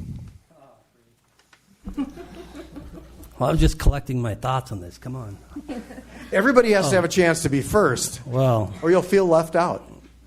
Well, if I understand the question correctly, I guess, my first priority, as it was when I was on council, and one of the most important responsibilities you have is to provide the necessary means for public safety. And, after looking into this fire thing, I came to the table with these same questions everybody has. And, looking into it and talking with people in the industry, with staff, and getting the real reports, I'm like, a lot of this rhetoric out here that it's going to cost all this money and, it's going to be all these taxes. It's not. I mean, maybe I'm wrong, but I can be wrong. Ask my wife. And it just, there's so many considerations that aren't being talked about. And that goes to the point of taxes. And I've said this for years. Jeff has said it too, I think. The city always gets blamed when people are looking at your property tax statement, but often don't take into account what's going on at the county, the school referendums, and things like we're paying a ton of money to Wright County, and it goes back to the government center that should have been built after 2001, and it got staggered and put off, and now we're burdened with this huge portion of tax. And, I think it's, for a council member, you're playing with people's money, and it's their money, and you have to be, making sure that it's being used effectively in the best way. Thank you. Thank you. Gabe. Okay. Corey was just talking about Wright County. Wright County started at an 8% proposal for a levy. They managed to work it down to about 5.7, 5.8. Otsego, when it had its chance, had 4 different levies. The lowest was 3%. They went with an 8.2. I don't think it's a county problem. I think it's a city council problem who wants to keep raising your taxes. They wasted $1 million on the City Hall project. $1 million of your tax dollars are gone. I'm the only candidate, and I wasn't even elected, that saved $32 million for the residents by organizing to stop that project. I don't think anybody's stopped a project that cost that much before. The city said it couldn't be done. The residents showed up and said, yes, we can, and we did it. The fire station, I'm not against the fire station. But what I am against is the city borrowing $22 million in a bond, not having the money to pay for a fire station in 2025, and taking money out of that bond to make a payment on interest only. That makes no sense whatsoever. You buy a house, you buy a car, you make a down payment. I asked the city council, why can't you save $10, $20 million or $15 million, $5 million before you come up with a ridiculous project like this? Their response, the residents would be really upset if they knew we had this kind of money in the bank. What the heck is going on at City Hall? Residents should be able to vote on every bond and have the final say on whether taxes get increased or not, just like we do on the school levies. There's no reason that the residents cannot have the final say. Thank you. Thank you. Jeff. Thank you. One thing you should always look at when you see your property taxes is your city portion. Then when you see the money that you spend, what's the value you're getting? Okay, your roads are good, great. Then what? How about if you have an emergency? Well, you get your 3 neighbors coming to you, not yours, but you do spend a lot of money. So one value part of the value of your taxes should be safety and service. Okay, what's your service? Well, at least we get to go to parks that are kept well because we have a fantastic park and rec group. Okay. What else? Well, what has been talked about was the plan that we had last year. $32 million was the cost of everything, which basically public works expansion. Right now, whenever you guys leave here, drive around it and see the equipment that's sitting outside. You'll see, why is that sitting outside? Well, that building is too small. The last building before that was built in 2007 was the building down the road next to that old schoolhouse, which is about the size of our or about anybody's 4-car garage. So you were behind on your infrastructure. So with a lot of that tax policy is infrastructure. You have public works building. Hopefully we can get a shed put in for at least to store our equipment that all taxpayers pay. Then City Hall was actually around $14 million, with interest was probably about 22, but that'll come at a later date, which will probably be around 30 to whatever. And then next would be to revamp this place, which a plan was to hopefully for our seniors and also for our Otsego preservation, which they're not here right now. You can always visit them at Guardian Angels. So there's no real public space, no real room. So tax policy when it came to fire station, finally, with the plan the fire station came in, we have public space. We have more space for our public service, which is our Wright County PD, or Wright County deputies, which is more than the room that they have here. So basically, to keep an eye on it, and this is what happens when we cut, we get behind, and all of a sudden we want something. Holy cow, we need more than $200. Oh, the sky's falling. Excuse me, it's not falling. Everybody benefits. Everybody needs this. Thank you. Michelle. All right, so knowing that this is a hot topic and people don't want their taxes to go up, I pulled up tax statements, went on Beacon, and you can find the link on the website, on the City of Otsego's website. And I pulled up my tax statement from 10 years ago, 2014, and for my house, and the city portion only was $824. 2015, it was $822. Fast forward to 2023, it was $1,124. Well, that's not very much in 10 years, right? Correct me if I'm wrong. And then in 2024, it was $1,000. $1,000, that's it. It went down from last year to this year. So I'm struggling to understand why people are saying that taxes are going up when they have access to the same information that I have. I've been here for a year. So I'm a little frustrated because the city has done an amazing job. And the city of Otsego has done an amazing, the residents here has seen the quality of people and have elected quality people to do a good job. So tax policy. We must be accountable for maintaining our city's infrastructure while planning for Otsego's continued growth. Our community expands. As it expands, it's essential to develop infrastructure that supports the growth. You can't have one without the other. They have to go hand in hand. Additionally, we must continuously account for inflation to ensure our financial planning remains robust and sustainable. By addressing these needs proactively, we can ensure a well-maintained, thriving city that meets the demands of our residents and our businesses. Thank you. Isabel. Michelle, I'm going to take your frustration out. The reason that we didn't get tax increase last year is because we came in here and we stopped the building of the new city council. That's the reason. Okay? So $1 million to take our rights so we cannot vote for the fire department. That's how they throw our money away. $190,000 for a chief, for a fire department that we already have a couple of years. Wait, he just now got hired. He had a couple of years here. $190,000 a year for a chief of a fire department that is not even done. We don't have a fire department, but we have a chief with $190,000 in salary, $60,000 truck that he's driving. That's how our money is done. And this is the thing that we have, like, we didn't even look at it. Once we are in, we're going to look at the big money. Our money is being wasted. That's how they don't care about us. And finally, we're going to have people inside that cares about us because we are the citizen and we are we have the power, finally. Thank you. Thank you. Next question is more specifically about the fire station and emergency services issue.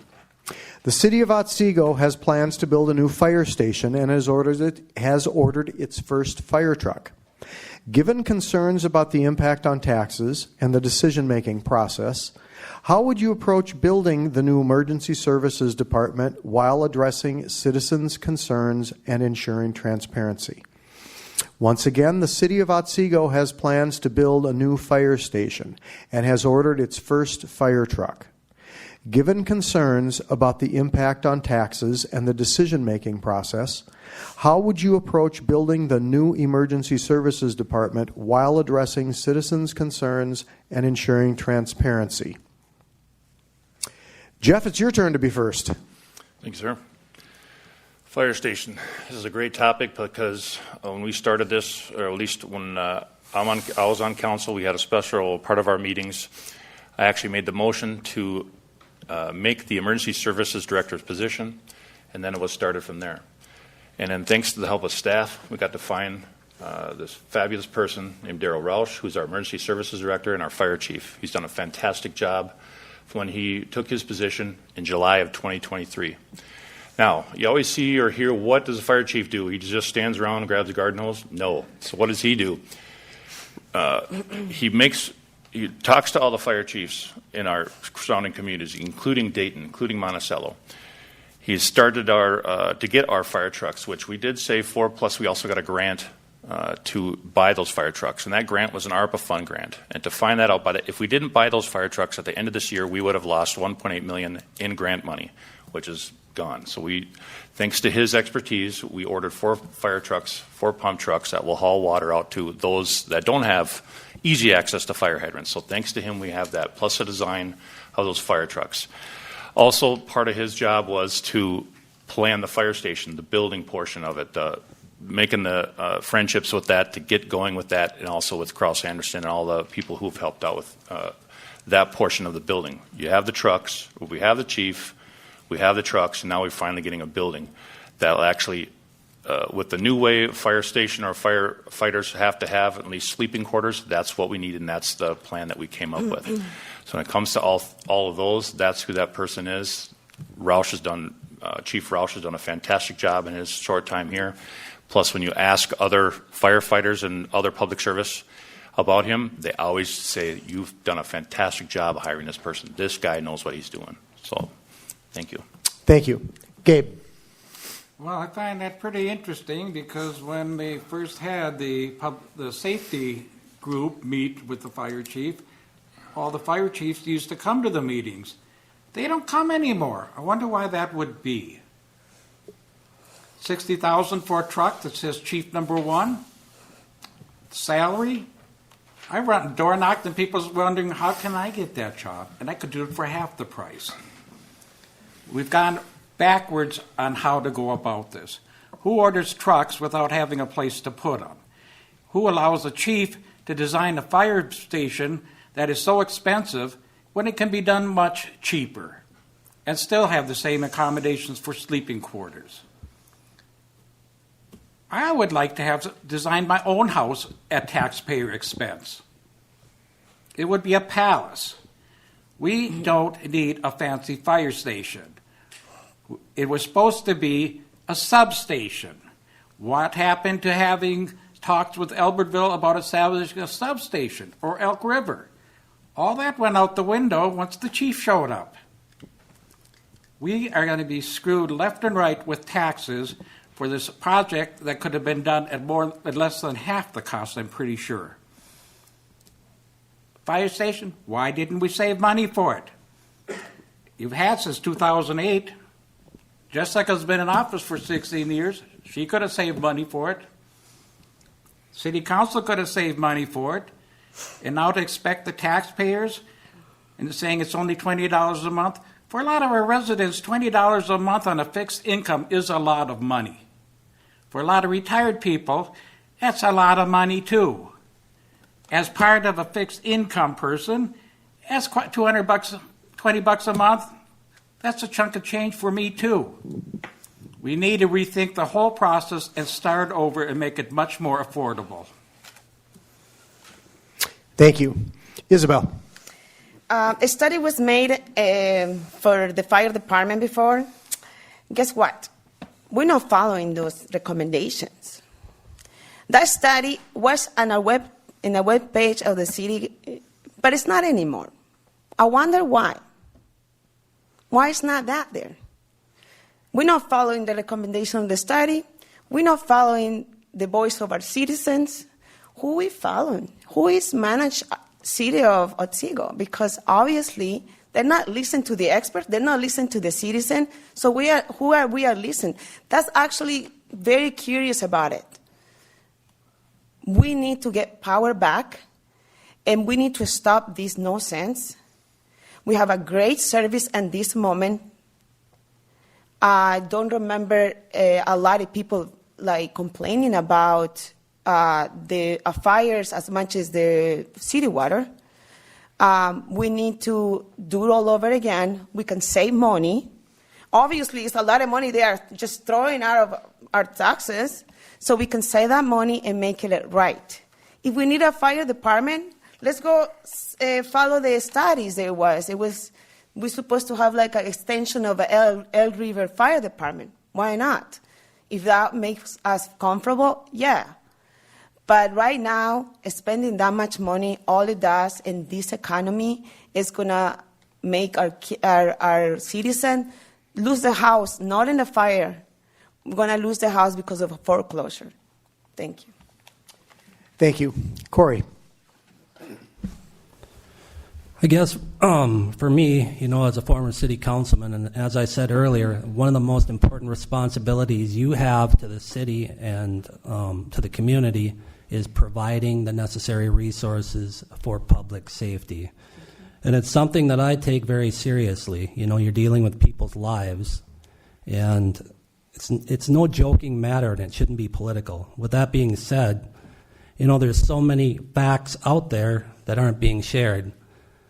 One of which is the contracts. Nobody talks about these contracts. Well, here's what happens. The contracts are structured in a way that it has terms in there that any of the three service providers can leave basically any time without little warning. Now, that's probably not going to happen, but it puts Otsego at a risk, and it's a competitive disadvantage that it puts Otsego as, because if you defund this fire department, as some are proposing, you're not going to have leverage when you're trying to renegotiate contracts. The other thing is people don't realize is part of these contracts, it pays almost 60% of the revenue for the city of Albertville. Now, I love Albertville, and all three of our providers have been great. But we got to worry about our own city here. Those three communities are rapidly growing as well, and their first priority is to those communities. The other thing is we pay property taxes on any of the improvements to the Albertville Fire Department, and it's incurred by Otsego residents. That's on top of these charges. We also provide the three fire departments our annual fire aid, state aid. It's about $230,000. We'll be getting that back. The three contracts will no longer be paid. Thank you. Thank you. Michelle.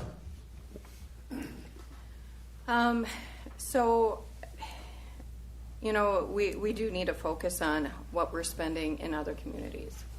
We are outsourcing infrastructure that is crucial for the survival and the continued success of this community. Investing our taxpayer dollars in this community for the fire department and emergency services is crucial.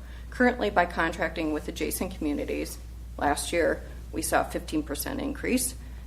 We relinquished control over critical decisions such as when to add a new fire station to accommodate our city's growth. It doesn't mean that us saying no to us building a fire station that it's not going to happen. It means somebody else charges us for it. This dependency means that we cannot directly manage day-to-day services, community support, response times, or preparedness for natural disasters. By investing locally, we ensure better control, faster response times, and enhanced community support, ultimately leading to a safer, more resilient city. I know this is a hot topic for a lot of people. To me, this is crazy. We have 24,000 people that live in this community. This is the largest community I've lived in that doesn't have a fire station. I'm strongly supporting the fire station. Thank you. Thank you. This will be your last prepared question, and it centers on economic development. As Otsego continues to grow, what role should the city take over the next 5 to 10 years in attracting and supporting businesses while preserving the community's character? Again, as Otsego continues to grow, what role should the city take over the next 5 to 10 years in attracting and supporting businesses while preserving the community's character? And we will start with Gabe. Okay, one of the things was back when I was on the EDAC after city became a city, Otsego became a city, was that the council had a group that went out to recruit businesses to the new city. I don't know I don't see that happening now. You know, that's all they had to do was go out and they spend their time trying to recruit businesses to come to Otsego. The processes that we've heard tonight need to be changed to make it easier for businesses to come into Otsego. We've heard about the land the city owns along 101 that hasn't been sold for a long time. It has no businesses are willing to buy it or have expressed an interest in it. You know, what are we doing wrong?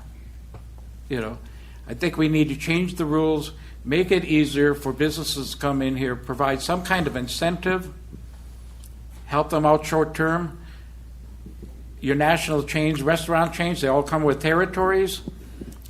Find other national chains that don't have an appearance in Monticello or Rogers or Elk River. I've tried ordering a pizza from a pizza place, told, nope, that's Elk River's territory. Call Elk River, nope, that's Rogers' territory. Call some Monticello, they said, no, that's not our territory. I ended up going getting it myself. Instead of waiting for him to deliver, I could have just taken one out of the freezer. But I think we just need to be more open to new ideas, better ideas, and get a city council in there that's willing to actually dig and help other businesses locate out here for the residents. Thank you. Michelle. So I've been in the construction industry for 30 years. My primary focus for my job is focusing on developing budgets, developing projects, working on corporate campuses, higher education campuses, and medical campuses.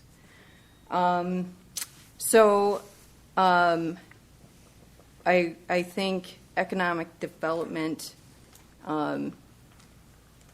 what number one thing we need to do is provide a fire department. Without this commitment from this community, companies are less likely to invest in our community that doesn't prioritize its own safety and infrastructure. Develop strategies for establishing secondary and technical education facilities that support manufacturing jobs and nursing programs. Ensuring a skilled workforce.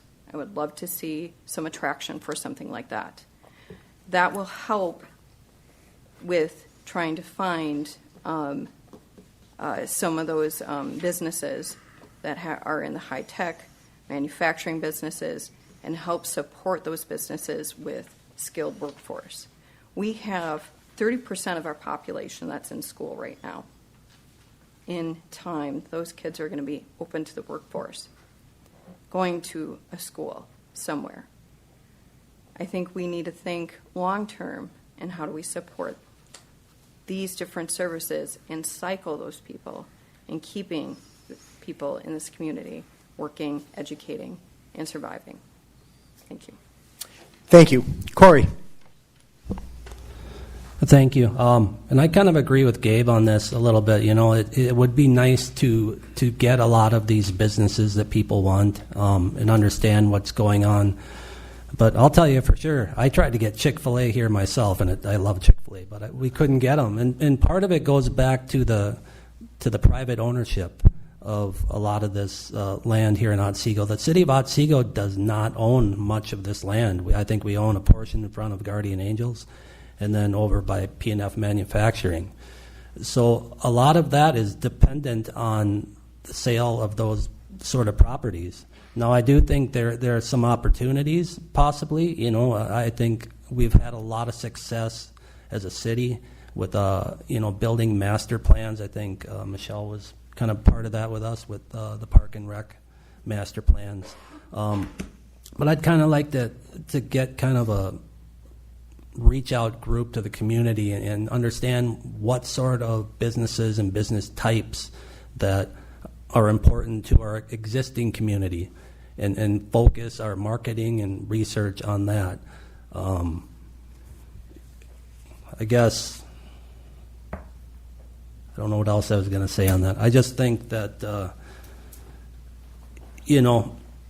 embracing our business community too, like we have the chamber here. I always had the vision of Otsego should have its own, chamber and build that network with the city so we can celebrate and promote that.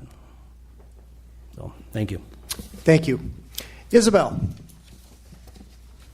I don't know why we got sort of those that every time we talk about business, we talk about food. American was created by builders, by manufacturers, by farmers. And it's too much ruling in those kind of businesses. The government needs to get out of our people businesses. But I do want more creation of different type of jobs. It's not only selling burgers or giving tacos. It's more the American can give. And we do need to respect our farmers, because this is the one people who provide our food. And it's too much ruling in those peoples. That's why I think it should be a better city for us, all style, the way how it was. Thank you. Thank you. Jeffrey. Thank you. When it comes to tracking businesses, the last 3.5 years since I've been here, we've attracted at least 10 businesses, like I've said before. One key point would, since we have Coburn's, we have Target, and we have Aldi's on the east side, they're coming. Now we just have to, hopefully, some of these businesses, whether they be flipping burgers, whatever, we have manufacturing across 101 off 38 and by a gas station over there. But once we keep this going, keep the businesses coming like Costco, then they have more land to come in. Then there's like, well, if Costco and all these cars are coming in, then that will attract, which we are doing. And basically now it's just sit back and, okay, who wants to come here? Business owners come here. They have to want to be in Otsego. We have 94, we have 101 to help turn or try to get businesses here. I agree with Mr. Tanner on a Chamber of Commerce. That would be a great way to start getting the voices out. Hey, Otsego's looking pretty good. We're growing here. Growing population, 29.5 square miles, and 55% of it only built, and we have 45%, of opportunity here. We have lots of opportunity coming. Come on in and let's make some money. We have fantastic staff to help you. Ms. Lund said, 30% in school. Kids are coming. They're going to want to work, especially be firefighters. That'll be fantastic for them to put more time into their community. That'll be great. And just, come on in.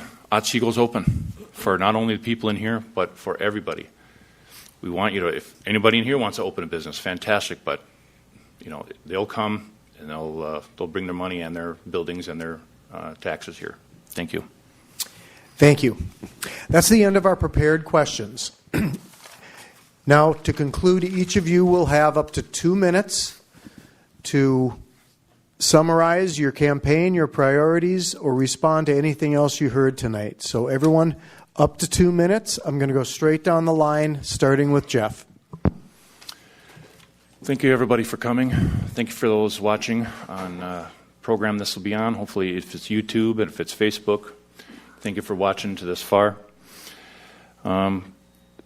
Otsego's growing. You've heard that. Now, what does that mean? Population is growing. Businesses are growing. And what a lot of you hear is taxes are growing. As your council member, one thing I always want is everybody's welcome to council meetings. You have 2 a month. Come on in. Everybody's invited. Learn where the 21 to 23% of your taxes are going. Learn where your money's been spent with this great building here, plus the buildings behind us, your parks, a lot of wonderful parks in the city. Check it out here. But also, I employ every resident. Whenever you see something online or what we talk about here in City Council, what your neighbors talk about, always research it. The biggest thing I've heard with tax percentages, if you take a very easy way, I gave a blueprint on how to protest your taxes. If you're going to protest anything with taxes, not just your city, not just your county, not just your schools, protest your taxes. As a council, we help you every year in April. Last year we set a special, this year we set a special day for you to come in.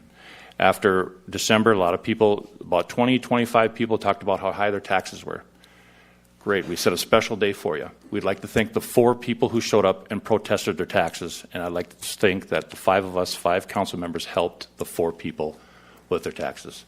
So make sure when you see that bill on your taxes, you can see anything I talked about on YouTube, and you'll learn to protest your taxes, not just your city, but also know where your city money is going, and make sure you go from there. Thank you. Thank you. Corey, up to 2 minutes. Thank you. In thinking about this, I'm just kind of laying it on the line. I want to be an advocate for the residents in Otsego. And some of this rhetoric and different stuff going on, for me being a proud servant of Otsego for so many years, I ain't going to put up with it if I'm up here. I'm going to go to bat and get people the real information. And I'm not going to tell you what you should think. I'm going to give you the information so you can make your own decisions. I was incredibly proud of, the things we did on council while I was here. We brought in Colburn's. I didn't mention that. And what Colburn's did was drive all of these new businesses on the other side of the street, because Target has a deed requirement for that entire block that, any new businesses that ever wanted to come in there, they had to get approval from Target. And so we weren't seeing a lot of growth. But Colburn's taken off, has really started, bringing in other businesses. So, that I'll work hard for you. I'm actually the only council member ever to have a perfect attendance record, unless Ryan keeps it up. We need him to miss a day. And I think in 10 years of service, I may have missed 1 day for my anniversary, and that's 20 different subcommittees and commissions I was on. I went to school, or I am going to school. I'm a senior now at Liberty University for public administration, because I thought, this is something that it's my calling. And I love helping people. I love history. And I'm dedicated to Otsego, so I hope that you'll take that in consideration for voting for me. Thank you. Thank you. Michelle. I would like to thank everyone for their time tonight and listening to everyone. Everyone's passionate up here. Everyone cares, and I think that's a great sign, whether you agree with us or disagree with us. And I hope everyone gets out and votes in November. That's when your voice can be really heard. You can also show up to any council meetings and have your voice heard as well. But at any rate, I think one of the things that when you're making your decisions and trying to determine a candidate, try to identify which type of person you want making decisions. People that listen, that are respectful, that ask questions, that gather information or review the information that is set before them prior to formulating opinion.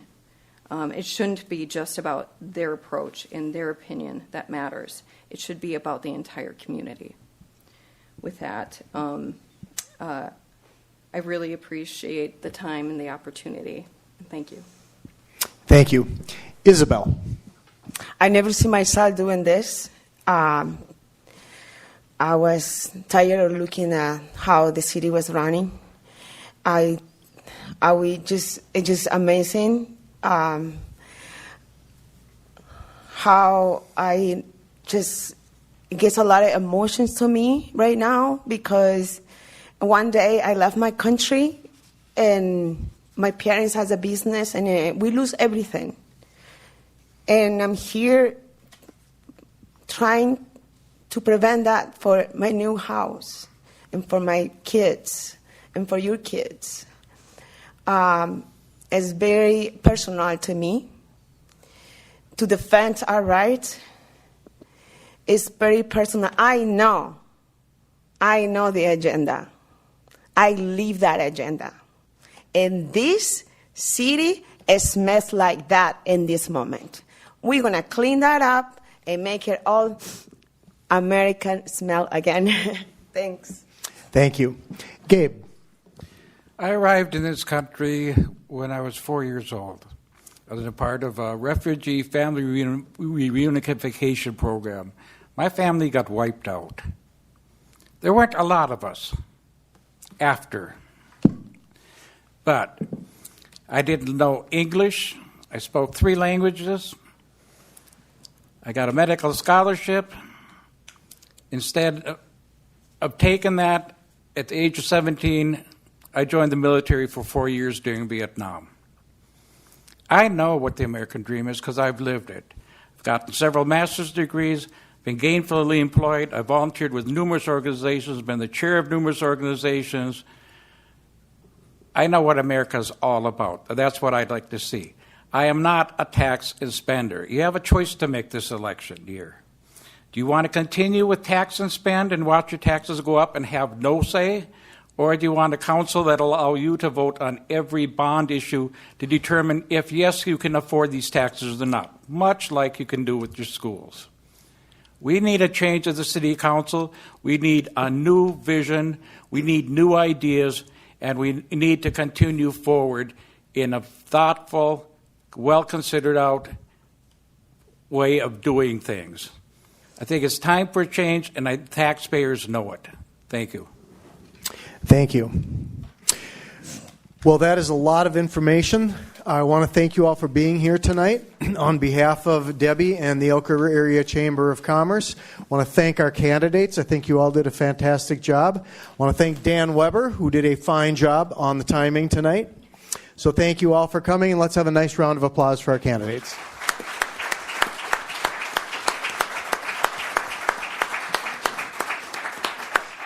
Thanks for coming, everybody. Have a safe trip home.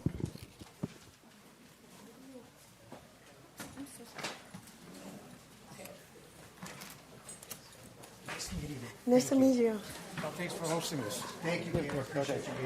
Thank you for this. Thank you. Thank you for Happy this. to It's do it. amazing. This was Thank good. you. all did very well. Thank you, sir. Thank you. Nice to see you I again. remember you last time you asked me that question about, I think it was River Road going in. Yes, and you're the one who said there's a bank in the way. Yeah, I said it's Elk River's problem. It is Elk River's problem. Are you from Elk River? Of course I am.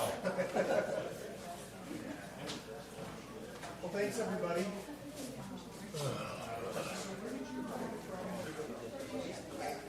What's that?